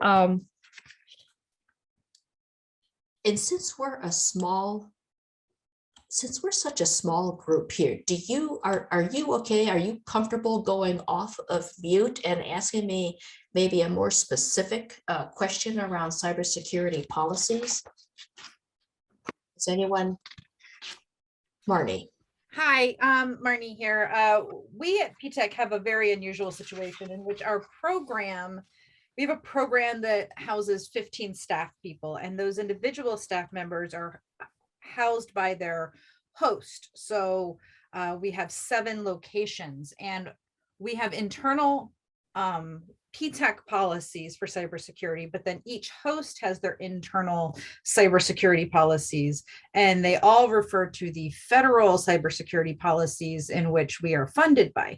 So needless to say, it gets quite messy quite quickly, depending on the host and how those policies work together. And in general, federal rules, because they're of course the funders, and we lean back towards that one. Do you have any other guidance or suggestions when you have multiple organizations working together as a joint venture or an acting entity in which whose cybersecurity policies should rule? Is it the highest government level? Anything like that? Well, first of all, the highest order bit there is, of course, legal compliance. So, for example, and I'm just interested. Are these government entities that are under, are you on the 500 series that is for government entities or for contractors and subcontractors? Well, we're funded by a federal cooperative agreement. So there's the federal regulations that overrule everything. And then the host programs are various Chamber of Commerce, colleges. Those are, yeah, pretty. Okay. Yes. Oh, it's wonderful. No, but you know what? That's Marty, that's real life, right? Yeah. That's how the world actually works. And it's this big, like, minestrone soup, right? And you've got all these things in here. Okay. So, and I want to be careful here, because what organizations are capable of and can stop long enough to do is different in the small and medium enterprise space. I think one of the things is, first of all, and you know what, we will get to it, but I want to talk about it now. If you take, for example, 500 NIST SP 500-171, okay, and you think about I think there's 110 controls, all right. What you need is the Rosetta Stone is the framework that everybody knows they have to sort of, I guess, roll up to, right? Mm-hmm. And then within that, you're going to have, and this is where I would start in the direction, especially with government, I would start in the direction of using a maturity model of that 1 through 5. Have you heard of CMMC and what's going on there, how 171 is going away and they're moving toward this maturity model? Unfortunately, yes. Okay. Kind of yes. bread and butter for contractors, but being a pseudo contract grant situation, our guidance so far has been a little bit less clear from our funders as to whether or not we are required to become CMC compliant, and whether or not the hosts all have to be CMC compliant. So we've been a little bit messy into that compliance, but the goal is, one, this is one thing that we counsel clients on regularly, is the CMMC compliance. And then 2, how that affects us as a DoD grant holder. Okay. All right. So what I'm hoping is that everybody has, because this is required, right? Mm-hmm. Has in these in this 171 has the controls in each one of these 14 categories has what they're doing about these controls, right? Whether it's access controls, awareness and training, and so on. That should be documented, correct? Correct. Okay, good. Okay, so we're talking about 110 controls, and this is for subcontractors, we're talking about 110 controls over 14 categories. Now, if we fast forward here, and this is just a subset, right, of the 853, yeah. Right? Because there's a lot more there. Okay, but I don't think you don't have to worry about that, right? Right. Yeah, no, we don't have, I think we're level 1 is where we're at. Okay, good. Okay, so when we look at this upcoming unified cybersecurity standard, okay, what's happened is, as you know, there are audit organizations right now that are being trained and sort of spun up, if you will, to take the CMMC controls, right, and come in and be able to do a third-party audit. That, that's not happening right now, but that's coming. And as I understand, that could be as much as 5 years away. Okay. Yeah. So what they're doing though is, and I think this is the right marriage. I think it's the right marriage of taking the 171 and then the ISO 27001 family or frameworks and combining them. Okay, because I feel that it is a, I worked with not the commercial, but the consumer part of Barclays Bank and worked on the certification for ISO 27001. There are many controls and specific, what I call real life controls that I think it's a good complement. I think today, one of the things to do is you can look at what these different ratings are, right, from 1 to 5. And I think that you can begin assessing what your maturity level is. The game here is gap analysis, in my opinion, right? It is, what is it that I do, right? What's my core business? And then based on what it is that I do, what is it that I have to protect? What assets am I actually protecting? So before you get your head wrapped around domains and all these controls and these spreadsheets that I think make a lot of people want to scream, I think it's important to get back to really that three-legged stool, right? And think about, okay, if I think about 3 buckets of people, process, and technology, what is most important to me? Because this is, no matter how you look at it, it's a risk-based business. Mm-hmm. And I think that even, and that there are multiple maturity levels, I think is a recognition that this is a risk-based business, because, I'm sure there's some secure installations that will be at level 5 because they have to be, but for the rest of us, right, that's a pretty high bar. And for small and medium-sized businesses, may be an impossible bar. Yeah. Well, I think of like the you can't share logins. Like that's one of the mainstays of it. You can't share logins. Well, that means that some of these smaller businesses might have to buy 5 new licenses. And that's a cost that can increase their IT costs quite dramatically. Yes. Well, and as I understand it too, and I think this is very important, and what's so difficult, right, is that in comment periods, so often, unless you're in this business, these things fly by you. You're like, what? I had the ability to comment on this. When was that? Right. Oh, that was 2 years ago. Yeah. Yeah, I've been there too.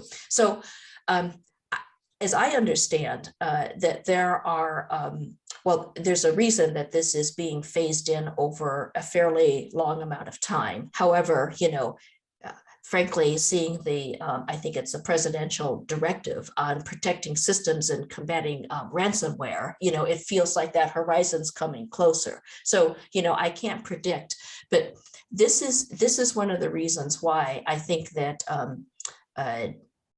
it's a reality. And I think that some organizations are, they have to appeal for the kinds of funds and the realities that small and medium-sized businesses will face, because that's a great example. What I will, Marty, I'm very, very open to, to your feedback on this. In my opinion, the cost of extra licenses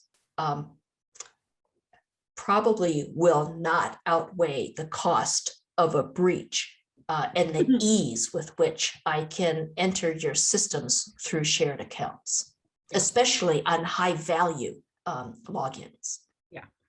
Oh, so the general good cyber hygiene, when they first started CMMC and cybersecurity, and everyone was scared, 3, 4, 5 years ago when they first started this program, my comment to clients was, this is standard hygiene. This is good hygiene. You're not opening junk mail. You're not getting hijacked. You're not, opening that weird email that says you have an invoice when you never receive invoices, like don't even open those. And these are just good standard good passwords, not 1, 2, 3, 4, 5, 6, you know, like what are your policies and procedures that are just general good hygiene? And that's most of what the level 1 CMMC is, good hygiene.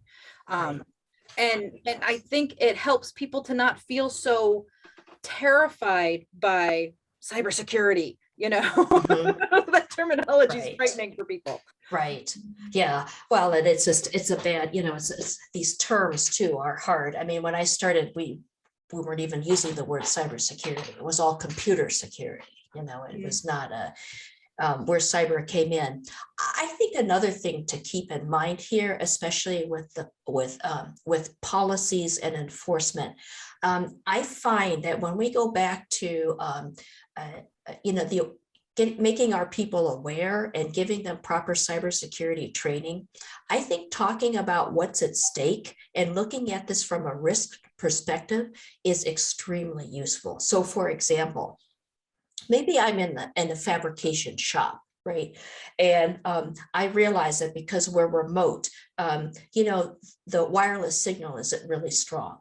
And we're like, oh my gosh, you know, this just screws us up in so many ways, right? And people, it's almost, it's a service people expect to have for the most part. And so someone brings up an ad hoc, their own wireless network, not really realizing that's a problem. Or someone walks up to some type of business critical system and you have shared accounts. I totally understand that you're trying to support the business and you want frictionless work.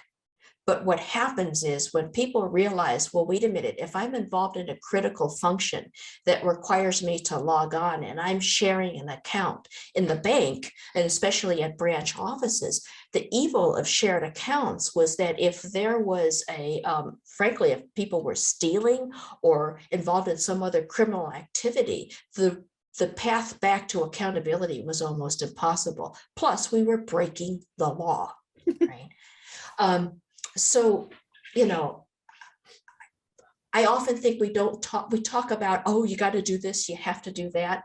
I think a lot of times the conversation should be around what's at stake and be scenario focused. Well, gosh, if you think like a bad actor, right?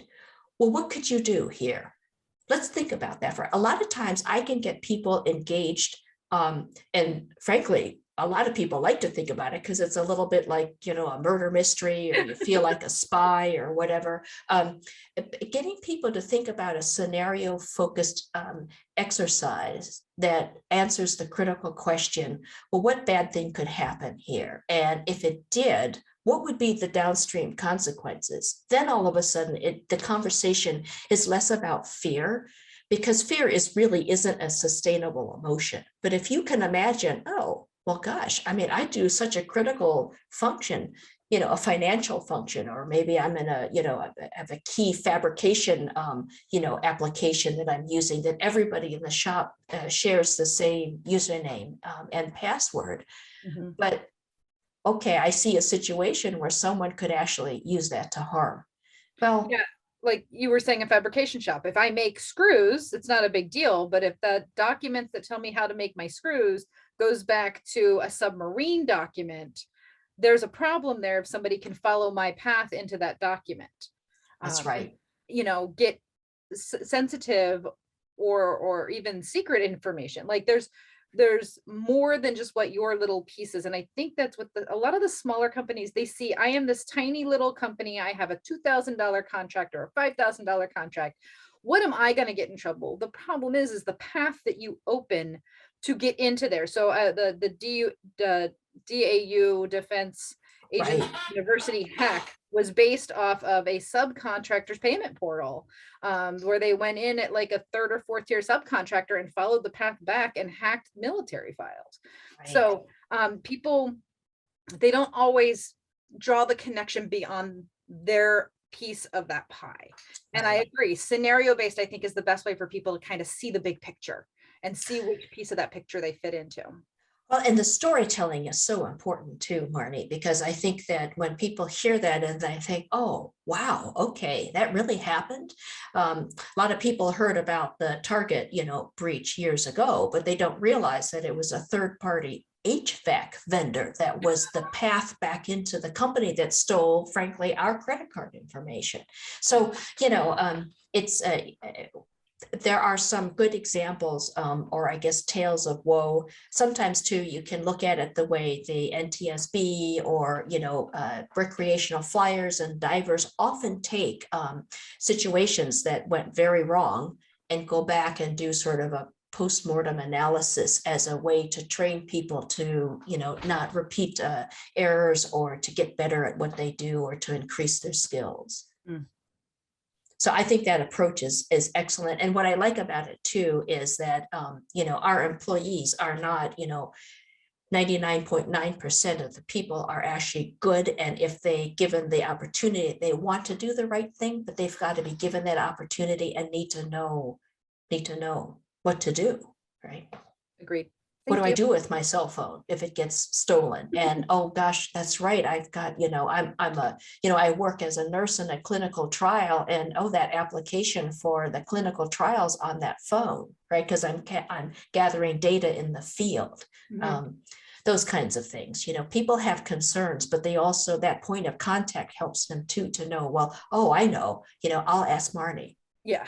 She'll be able to answer that question for me, and then I'll feel better. Yeah. That's Mhm. what my clients usually say. Good. Are there other policy related questions? This is good. Okay, so I'm glad I put these slides in here because I remembered the organizers for this reminded me that you may have an interest in these schemes, and we can go a little bit deeper into that if you want later on. So if we move to the next section and talk about process, process is really divided up into the audit, incident response. It's interesting they put password management in here. It is a process. It's interesting to me. Software updates, I think that's something that's very difficult for a lot of small and medium-sized enterprises because there's a tremendous amount of resources that can be taken in by, and frankly, operational costs incurred through this update process. And of course, data protection. Cyber crime has really been it had a 69.4% increase in 2020. I also want to let you know that in 2019, at the end of 2019, the number of reports that the FBI cybercrime unit took increased by over 6,000%. Then just the sheer volume of things that were reported. And I think a lot of it had to do with a mobile or a remote workforce. Auditing is something that I find interesting. I think that for small and medium-sized businesses, you normally don't have an audit-specific company, nor may you have the audit expertise that's needed. There's a lot of ways to check for compliance. I have a lot of thoughts in this particular area because I've conducted a number of audits and frankly been in a number of roles in my career where if we didn't fix the control weaknesses, I was going to look for a new job. So incident response, obviously I did that at Microsoft for quite some time.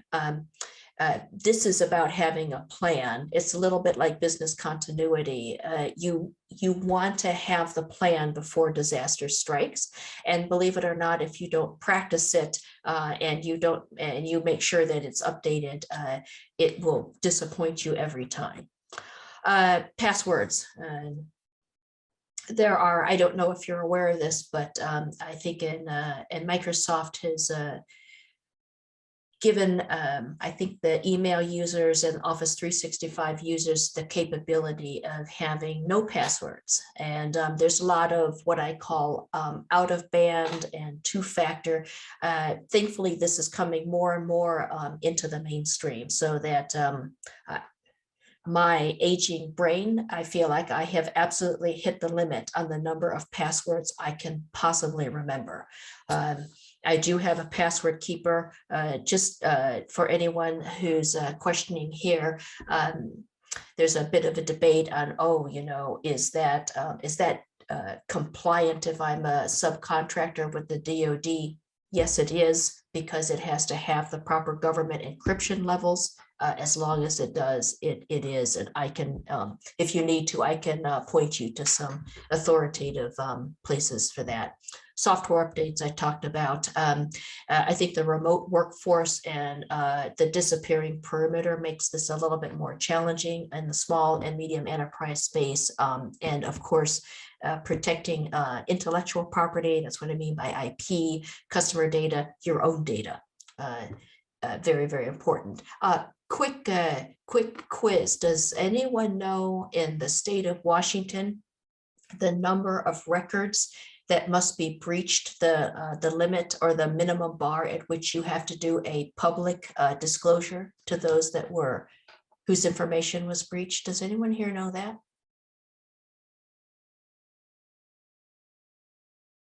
Okay, all right.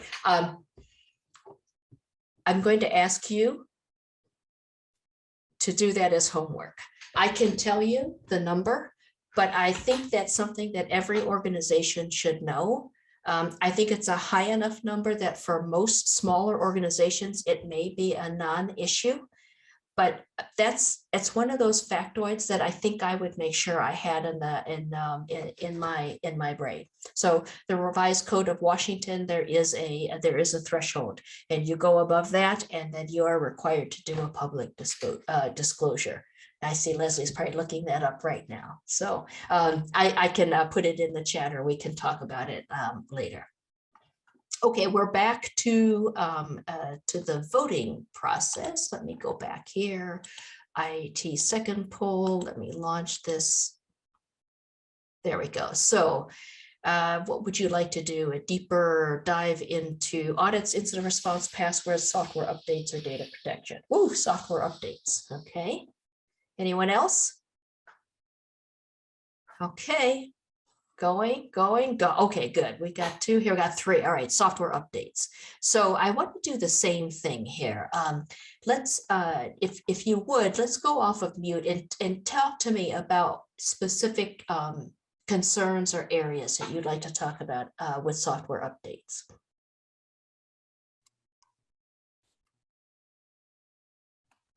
I have one. So the new Windows 11 is one, it's a full operating system update, and two, I'm finding that a lot of currently existing computers can't handle the update. Is there issues when you have multiple computers, they're running on different operating systems, not running this operating system update and maintaining the old one? And in the past, operating systems eventually die out. So after a few years, the old operating system is no longer supported. So time frame wise, how long can I live in Windows 10 before I'm, have to get a new computer?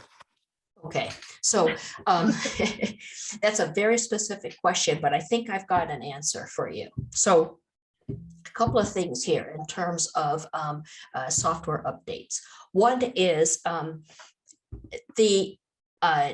it's important, first of all, to make sure that you go to Microsoft's online and their support and read, it's really not that long, what the minimum requirements are to support. And if you're near the minimum, that's probably not a good thing. Because what I find is with Microsoft, with what I call full version updates. So this is not a dot release, this is a full version release. What I find is that, they don't get smaller, right? They are more efficient, but your software updates, hardware requirements, and especially what's out there, what I call beyond your perimeter, okay, all come into play. And it's just like the incident response plan, and it's like the business continuity and disaster recovery plan. In some ways, the planning part of this is extremely important, and I'm a big believer in a phased approach. So, Marty, I'm not quite sure. I think that you have. It sounds to me like you have a lot of different entities that you work with of varying probably sizes and also maturity. Okay, are they individually responsible, or are you expected to take the leadership role in that? They look to me for guidance Okay. as to what the best choices are. So not having that best choice or the like, if you do this, then this for the options that are available for them, kind of makes me feel like I'm not the SME that they want me to be.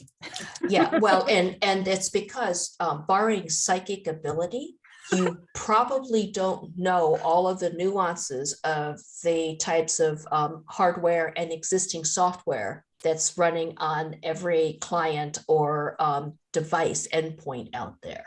Okay, so yeah, I'm being a little bit humorous, but just give yourself a break for that, because you can't know that unless you control the the configuration management database of all of these systems, and you know exactly what they're running, and what their requirements are. You can't really answer that question to a level of specificity that they may look to you for, right? So there's two paths here, and I call them sort of the two doors in hell. One is, I really didn't plan as I should have for this, and now the day is here. And oh my gosh, some people have updates turned on automatically, and their laptop or their computer has become a doorstop, right? So that is that's sort of that's a pretty much a sort of incident response type scenario. Obviously, the other door in hell is I have to take the time, right, months ahead of time, to inventory and plan and have some phased rollout, right? And that is in our highly distributed environment, and also in the bring your own device environment. This becomes harder and harder. If I'm a small business, and actually most of my employees, they own their own laptop, or they're using their home computers, I have some systems, so I have a mixture of both. There's going to be different levels of support likely in that scenario. And I think another aspect of this is,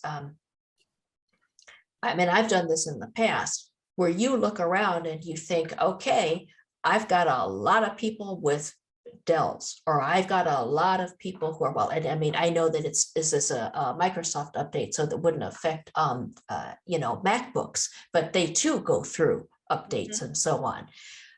If you have an idea of what's out in your environment, oftentimes you either have individuals, or you may have hardware where you can do some of this testing ahead of time. And I have been, I didn't get in the early stages of this, but I've been running Windows 11 now in some form for months.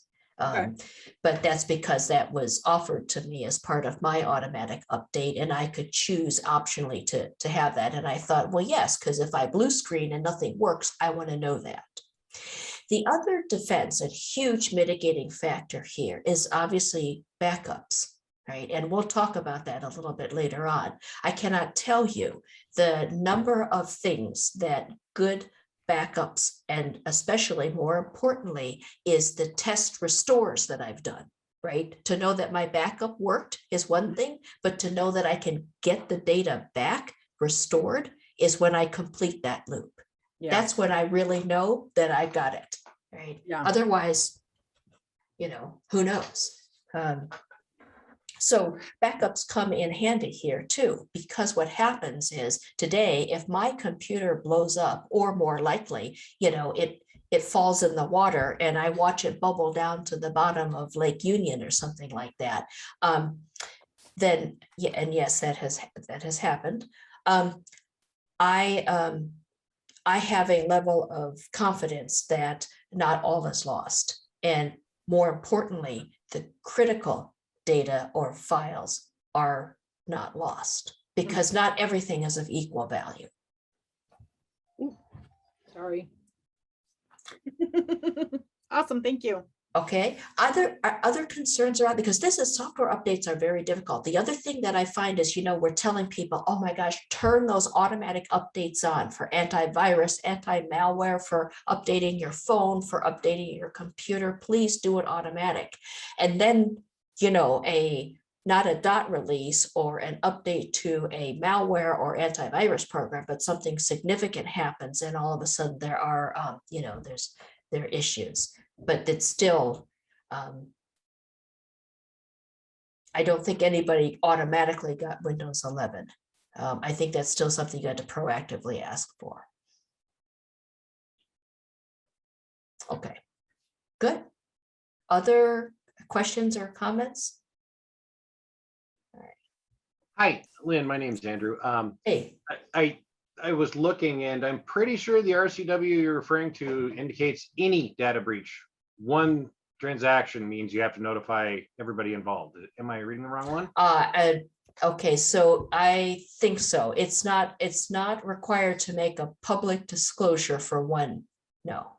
Oh, public disclosure. I'm sorry. That's right. Yeah. Oh yeah. Affected parties, a different thing. Yeah. But I'm talking about a public. Yeah. All right. And I'll redo my search. Thank you. Okay, no worries. Okay, oops, let me see here. And okay, and of course we talk about technology as the third leg of the stool. I need to take a look here too. And oh, I'm doing fine. Okay, so this is I really liked here because it's very recent. 33% of folders are not protected in any way. Now this was a survey of fairly large enterprises. But I do think that there are some comparisons to be made here. And I want you to take a moment and think to yourself that data inside a folder is open to absolutely anybody in your organization. That is that's likely something that's not going to be okay in most, even small and medium-sized businesses. And that doesn't mean that some information shouldn't be open to everybody. It may be that you don't have an internal website, but all of your HR policies and the onboarding documents and stuff like that might be in a folder that's open to absolutely everybody. But that folder probably shouldn't represent 33% of all of the directories where information is stored in your company. Okay, so technology, yeah, there's network security, antivirus, encryptions. In today's world with a remote workforce, VPNs are very important. And obviously what's important about that is the encrypted data tunnel. Monitoring.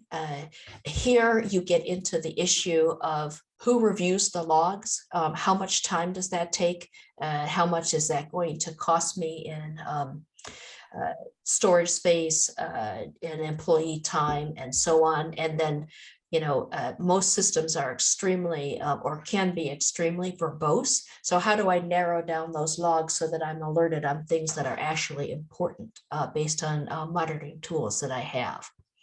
A lot of people forget about physical security. I tell people the first immutable law of security is if I have physical access, I own whatever it is that I have access to. As you know, it's even an encrypted laptop. While that is a good and proper way to protect the data on a laptop, it's better not to lose that laptop and give a bad actor that access. The secure backups are extremely important, and I want to talk about that, I think, in a little bit more depth. Not all data is created equally. I think that you will likely want to have mission critical data. I don't know if you guys are familiar with the 3-2-1 rule. I'm thinking about it's something that's very common in Europe, and that is the most critical documents. This could be contracts, right? I'm thinking about in the federal space. It could be a subcontractor, it could be contracts, it could be drawings. It may be specs, specifications, things like that. It may be the intellectual property that I own, right? The thing that makes my company unique, my goods or services, it separates me from others. So in the 3-2-1 rule, I should have 3 copies of mission critical, highly important data. I should also have 2 separate places where I'm storing mission critical important data. In a small business, it could be that I have in a locked cabinet a hard copy printout of all of my contracts, or there may be drawings that are locked and stored away somewhere. And they may also be digitally protected by a third-party IT vendor or some backup service that you have. And the one other piece of this too is think about offsite. So, for example, it may be that something like intellectual property, things that are extremely important to you, may need to be stored outside of the business and even outside of the electronic backup that you've done. So it's all based on the hierarchy of things that are most critical, which should be a fairly smaller, more manageable universe, down to things that are not mission critical. Okay. Lynn, this is Leslie. Yes. On that same point, in 2001, 9/11, at that point in time, I was teaching at one of the local colleges, and the comment was that all of those offices, up those buildings, were keeping all their files secure in the basement. Mhm. And the rest is history. And so just that one experience changed so much of how people treat their real valuables, getting them offsite, or wouldn't it have been nice if they had like cloud storage in San Francisco or something, as opposed to New York City. So Mhm. Yeah, it's a very sad, difficult way to learn that lesson. At Barclays Bank, I know that we actually had several physical remote storage facilities, and it's crazy the things you have to think about. I mean, you obviously cannot predict an attack, but is it in a flood zone? What other types of natural disasters could happen? Fire, what type of fire suppression, especially with the paper records, and in a number of regulated industries, we're trying to get away from paper records, but they're still very much a part of our of our life, and it still is physical assets that we own. That's a really good point. But again, I think, Leslie, it goes back to what I said to Marnie as well. I think oftentimes when we're helping to make others aware of what's at stake, this type of storytelling is extremely important, because it focuses in on what is important, and again, what's at stake and what can happen. I am sure that there is a lot of physical, it's not as important as human life, but obviously there's a lot of documents and data and things that probably was not, was a complete loss. Yeah. Okay, let us do this here. I will go back to my poll here. This is working great. So tell me what area you'd like to look at a little bit more closely.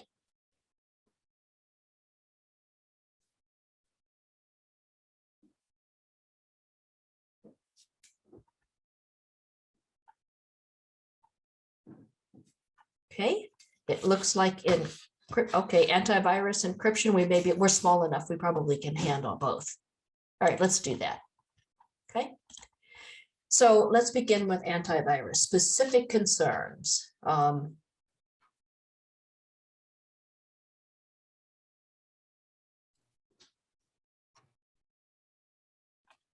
Okay. You know, antivirus reminds me of, I don't know, Dun and Bradstreet. Okay. You know, in regards to strong arming the small businesses for updates or upgrades or, you know, whatever it is. And it's so confusing that, you know, these small businesses, you know, now there's things like ransomware, you know, so I guess the main question is, what should small businesses use? Okay. Again, this is where I would go with this.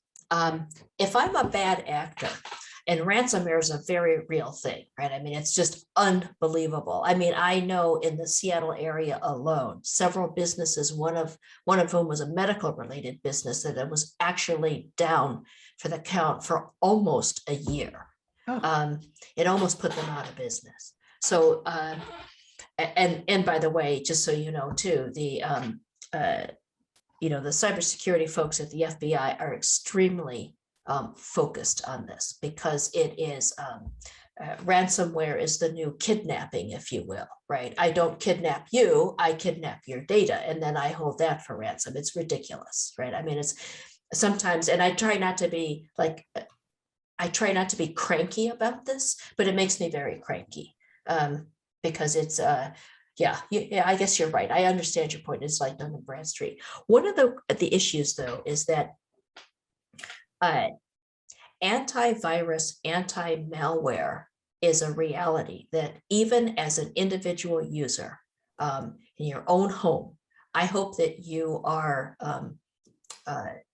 that you're securing your systems. And if you own a MacBook and think that you are not open to attacks against your system, your MacBook, because, oh, I'm on the Apple platform and there's no viruses for that, I have some very sad news for you, okay? It used to be that, you know, hackers used to have green hair and piercings and tats, and you'd look at them and, you know, people my age would say, oh, get a job, okay? Well, that has moved to nation states and to what we think of, people my age think about as the mafia or organized crime.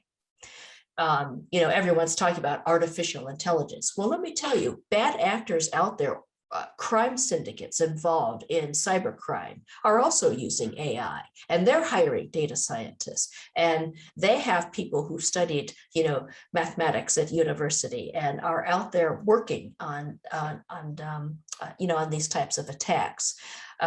And we think about Facebook, oh, and all these other social medias and how they collect my data and they correlate it in the background. I have news for you. The bad guys are doing the same thing, okay? So, and this is especially difficult, I think, in the small and medium-sized business space, because it is, I don't know, I think if I had to make one recommendation, whatever you do, don't go without some type of antivirus protection. It probably, that probably would be it, okay? And yes, the updates, you have to be able to turn those things on automatically, because you cannot expect everyday you know, users and workers to sit down and say, oh gosh, did I go into my antivirus software and turn on and click a button to say, oh, update me now? You know, you just can't ask people to do that kind of nonsense. It has to be automatic. But equally important is they have to have the what I call the situational awareness, right? God, I clicked on that link in the email and that didn't seem right.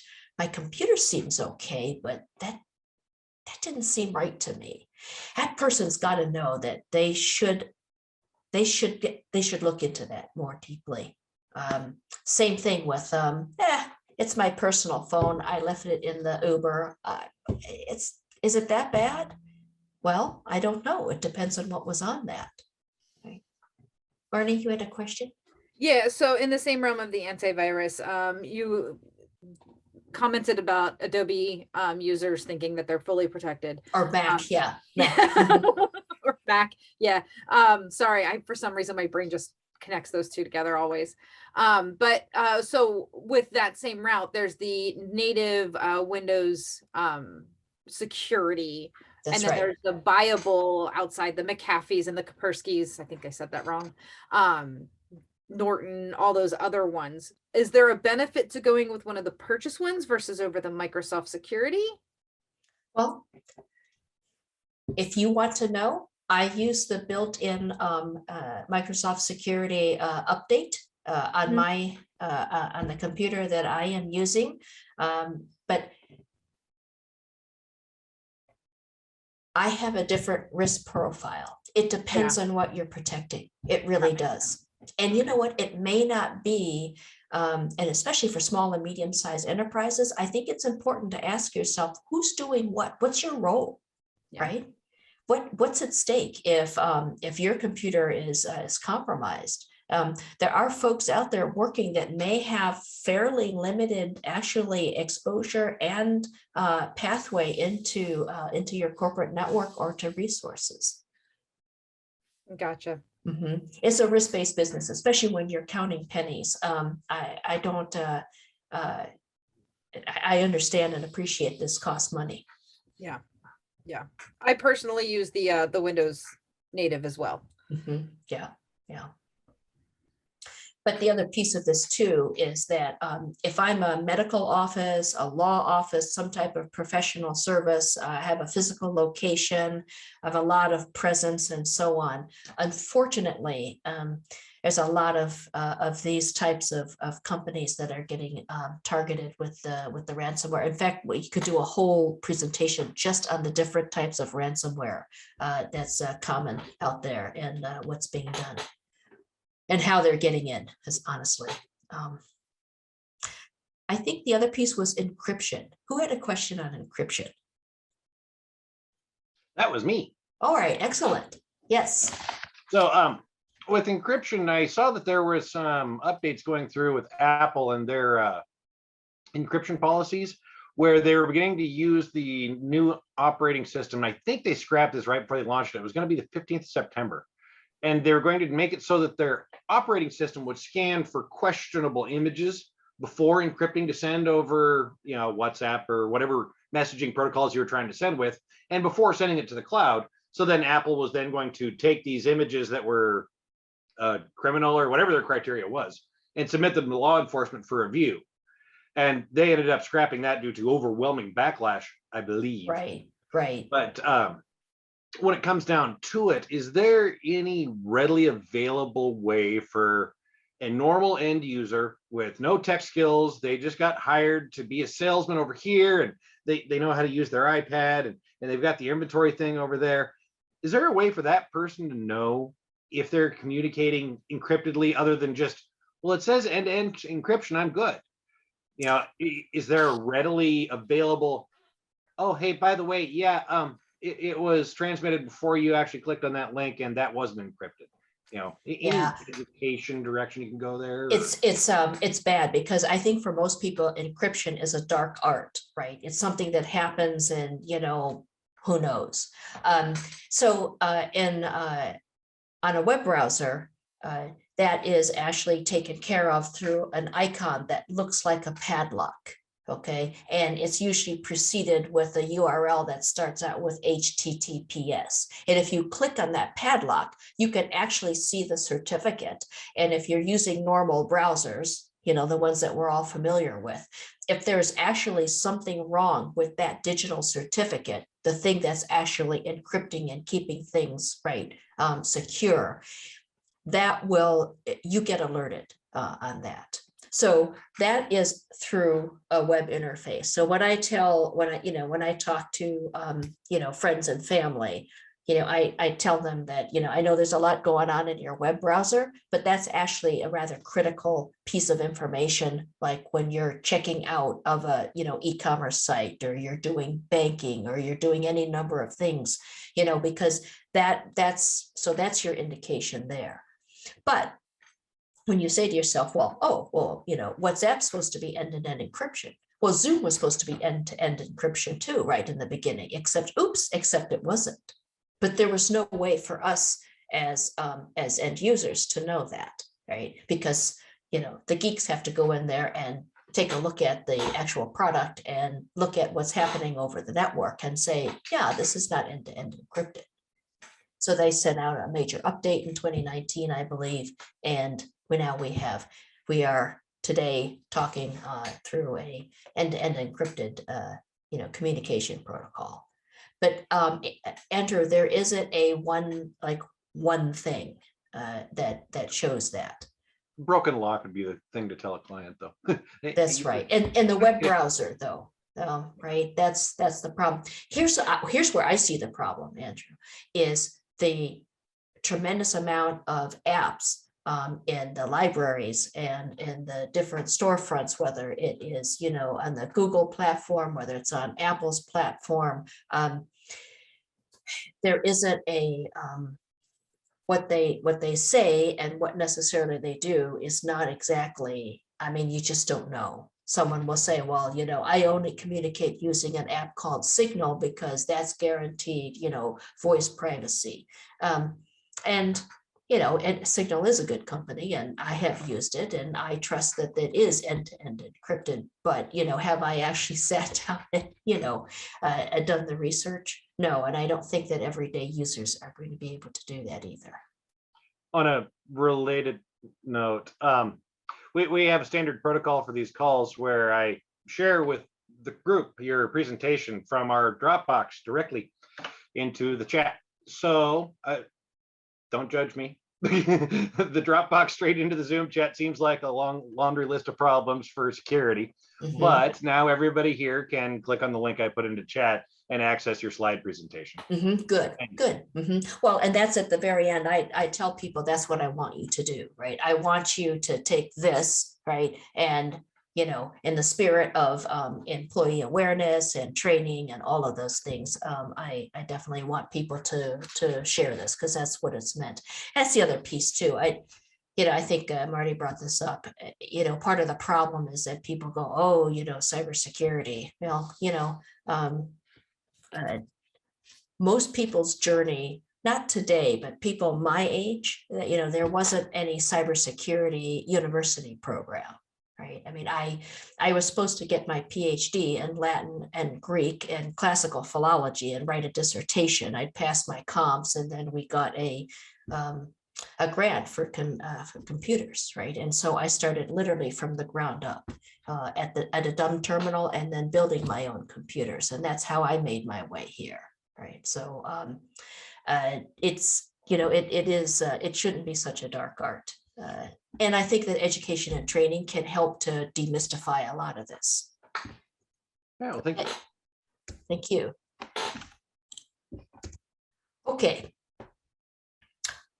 So a couple of things here. There are some recommendations here with the security point of contact for businesses. Don't assume you have to hire someone, have to have a headcount for this. It may be appropriate. It's a risk-based decision, but I would look first internally to your organizations, especially if you're very small. As I said before, consider an email or a memo from top management, just encouraging cybersecurity awareness and buy-in. Let everyone know it's everybody's job and that they can do a great good for the company by addressing concerns and making sure if they see things or if they experience things that don't seem right that could be potentially harmful, it is a good thing to to let people know. Oftentimes your point of contact is the person where if I have the concern, I say, oh, well, you know what, my phone started to do this weird thing, or I downloaded this app and before I even thought about it, it asked me if it wanted to all the contacts in my address book. And I didn't know. I always click yes on everything, right? Because what can I do? And then I realized that, oh, well, maybe that wasn't such a great idea because it's got, a lot of personal phone numbers and data and birth dates and things like that. And, people like that need to feel that their concerns are addressed and they have somewhere to go. Then obviously, reviewing policies, reviewing things on an annual basis, what I encourage the small and medium business space to do is think about the rhythm of your business. And I know that you think, we have no slow time, we have no downtime, but not everything is equal. You're not pegged 100% of the time, every day of the year. Think about the normal rhythm of your business and strategically figure out when it is that you're going to do the work of who's reviewing the policy. Is our training up to date? Did anyone look at that FAQ that we put out there so that people with cybersecurity concerns could read the most commonly asked questions that employees have so that they have to keep bugging the point of contact? Oh, what about our business continuity plan? That's right. We got to review that on an annual basis, so on and so forth. Third-party risk management is a very big deal. As I can say, a lot of times you're putting in the hands of third parties very, very important data or processes. Make sure that you have a vetting process in place. If you need some templates or tools for that, I would be happy to share things that I have. On process, I know that auditing sounds like a terrible thing. Think about your internal checks, and it might be scenario focused. You may come to the end of the year and say to yourself, you know what, in Q1 next year, the thing that keeps me up at night is I wonder if anybody can really get to our drawings, our engineering drawings. Has anyone really looked at that and thought about that? Like, what would be the scenario of that being breached somehow or getting in the wrong hands? Maybe I need to talk to the head of engineering and just ask him that, when we get back in January, or her, right? When we get back, please, just think this through. Just take a time and say, are we clear here? Are we good? Passwords are always going to be an issue. And I wish we could get rid of them, but we aren't for a while. If you have people with administrative access to very important systems, please think about two-factor authentication. So it's like logging into your bank these days, right? You have your username and password. You might get a challenge, where did your mom and dad meet? What town did you grow up in? Who was your best friend? Things like this. This is why we don't answer Facebook questionnaires, okay? Or it might be that you've got an authenticator app on your phone, and what you do is you open up that authenticator app and you get a one-time code, and that keeps changing every so many seconds. Think about the most important things, people that have access to them, and how it is that they get to them. Username and passwords are breakable and weak. We talked about updating software, and please, we'll come back to talk about the laws that govern data breaches. I would put thresholds in place. For example, if you know that your customer base now, or you got a contract and all of a sudden you have thousands of new records with identifiable information or things that should be protected, that should be a threshold for you to say, whoa, wait a minute. This is a time now to ask ourselves, are our policies and our practices secure enough to handle this new influx of critical data? So same thing here. I mean, I think everyone is familiar with using network firewalls. I would ask you to just do a quick search on how you're handling wireless. How would you even know if someone had an ad hoc wireless network running in an office, and also what your remote workforce looks like.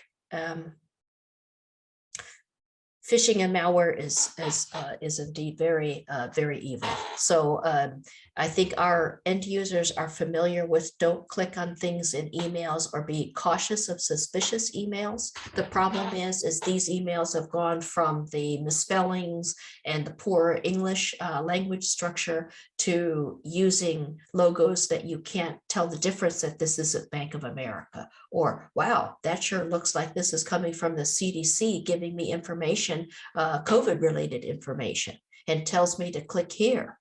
And in the business, we call that the click and you're dead kind of scenarios. Now, malware and antivirus does some level of protection, and this is why updates are extremely important, because this is a moving target, but it's not going to protect you in all instances. And then securing your backups. If you have secure backups and someone takes over, someone puts a ransomware attack on you, the beauty of it is with proper backups and restores that you've tested, you can tell them to take a hike and tell them where they can put their Bitcoin, right? But you don't have that satisfaction if you don't have secure backups. So this is something where in the age of ransomware, I highly encourage you that this is an area I would test my my ability to recover or to be protected against this end to end, beginning with all of my clients out there and my systems all the way through the backups, and knowing that I can restore data, and not just knowing I can restore data, but how long will it take? And do I have my universe divided up into critical data and non-critical data at the very least? So the mean time to recovery is what some people refer to in business continuity and disaster recovery. This is recovering from a type of disaster. It's not a natural disaster, but it's a disaster of a different type. Are there any questions about that? Right. I think you know this already. I am a big proponent of a scenario-focused approach here. Small and medium-sized enterprises, in fact, large businesses, even the Fortune 50, they can't afford gold-plated security. And that's not what you want, because most likely it would inhibit your business. I really encourage you about making strategic investments. Marnie, it comes back to paying the additional license fees because I can't share accounts anymore. Well, what is my return on that investment? What risks am I mitigating? How can I, in my mind, rationalize the additional costs? And as we know, in many small, well, in all businesses, it is a zero-sum game. We don't have unlimited resources. So oftentimes that means other things won't happen, or I may have to delay programs, other purchases, and so on in order to make this investment. So there are strategic investments that need to be considered. Having a aware and focused and savvy workforce, that is maximizing resources. That's putting a lot of people out there in your organization that can be extensions of protection. And I still think that while your controls are great, people are even better because they're motivated by, their sincere wish that the company does well, because they know that their own life too will be better, right? I mean, many times people who work for you aren't there. They're not disgruntled for the most part, right? And they're there because they want to be there. And like I said, think like a hacker or a bad actor. Think through the scenarios, and that will, I think, help you to do the risk-based approach that's needed. I think I only have till 4 o'clock, right? So I think I need to shut up now and entertain questions. Well, I think you've done a phenomenal job, conveying the importance of this whole scenario. And we are, really lucky to have you available for, our participants to connect with you and, look at the resources that you've provided. to make the right decisions. So with that, I will see if there's any other questions. Anybody? And yeah, you can connect with Lynn at digitalresilience.us. Hey, Okay. Lynn, I have one question. This is Marnie. What do you do? I know we talked about the encryption and the little padlock on your browser. What is your response to go to this federal website and the security's bad or the certificate's bad? And unfortunately, you need to get into that website to do what you're planning to do with that agency. Is there some other secondary security measure that you can take to protect yourself when the federal site's got a bad security certificate?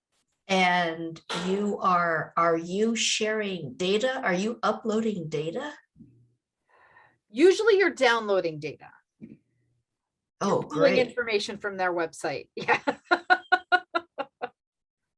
And I'm assuming this isn't publicly available data. Yeah, it's publicly available data, but they're the access point for that data. It's usually a .mil site. Yeah. Okay, deep breath. Okay. Well, but listen, I've been employed all these years because of this. So I mean, even though I laugh, but it's tremendous job security. But it's also, outside of that sarcastic remark, the truth is operational security is hard. Yeah. One of the things that I would do is if it's a website, there is probably an IANS or some type of registry and a point of contact. I mean, I would think that people would report and say, hey, right? If it is unclassified information or not even sensitive or protected information, it's something that is publicly available and you're downloading it, I think I would be a little less concerned, but it certainly is, it's not a good look. No, and unfortunately, I mean, I've been doing this type of client support for going on 11 years now, and there's been many a times where a government site that I've been directed to by generally Department of Defense, use this site for information. Yeah, we know the security certificate's bad, just click an exception and go to it anyway. And really? It's very uncomfortable. Yeah. Yeah. Leslie, back me up. Yeah. Oh, no, trust me, I believe you. Yeah, that's not a matter of me not believing you. I believe you. The difficult part for me is that, I mean, you can see that not only to small and medium-sized businesses, I'm sure that there are folks there that are focused on the mission, right? And their orders. And this is not high on the hierarchy of things, right? Right. Because, well, it's not classified data. Yeah, no, it's not classified. It's not even controlled unclassified data, right? Yeah. It's public information. It's generally contractor related, how to do business with somebody. So it's completely public information. But the problem is this one agency that I want to do business with, all their information, their points of contacts are on the other side of this broken lock. And that I've had many clients who say to me, I'm not going to pass that lock. Will you go to it and download the information and send it? Well, but you know what, though? I hate to say this. This is not easy on you, but good for them. Yeah. Right? Good for I'm them. very proud of them. Yes, good for them. Yeah. Yeah, that's right. It's not going to blow up my computer. Yeah. Go ahead and blow up your computer. Yes. Yes. Well, thank you, Lynn, and Okay. thank you, Marnie, and Lisa, and Lily, and Andrew for participating in this event this afternoon. And Lynn will be back on Thursday to do the approach to goods and services. So, if you missed any of this earlier and would like to join us on Thursday, I'll be sending out the invites tomorrow. So again, thank you, Lynn. We are very appreciative of what you've done for us today. And we want to recognize the Small Business Transportation Resource Center and Port of Seattle and Washington PTAC for having you on board. So Yes, thanks for inviting me. And as there's a scenario focused exercise at the end here about phishing attack. So we didn't get to that, but I will on Thursday, and because I'm not taking the NIST and the CMMC things. So okay, well, but it's in the presentation. Yeah, thanks, Lynn, and thank you, everybody else. And so we can check out and see everybody on Thursday. So thanks, Thank Lynn. you. Bye-bye. Thanks, Lisa. Thank you.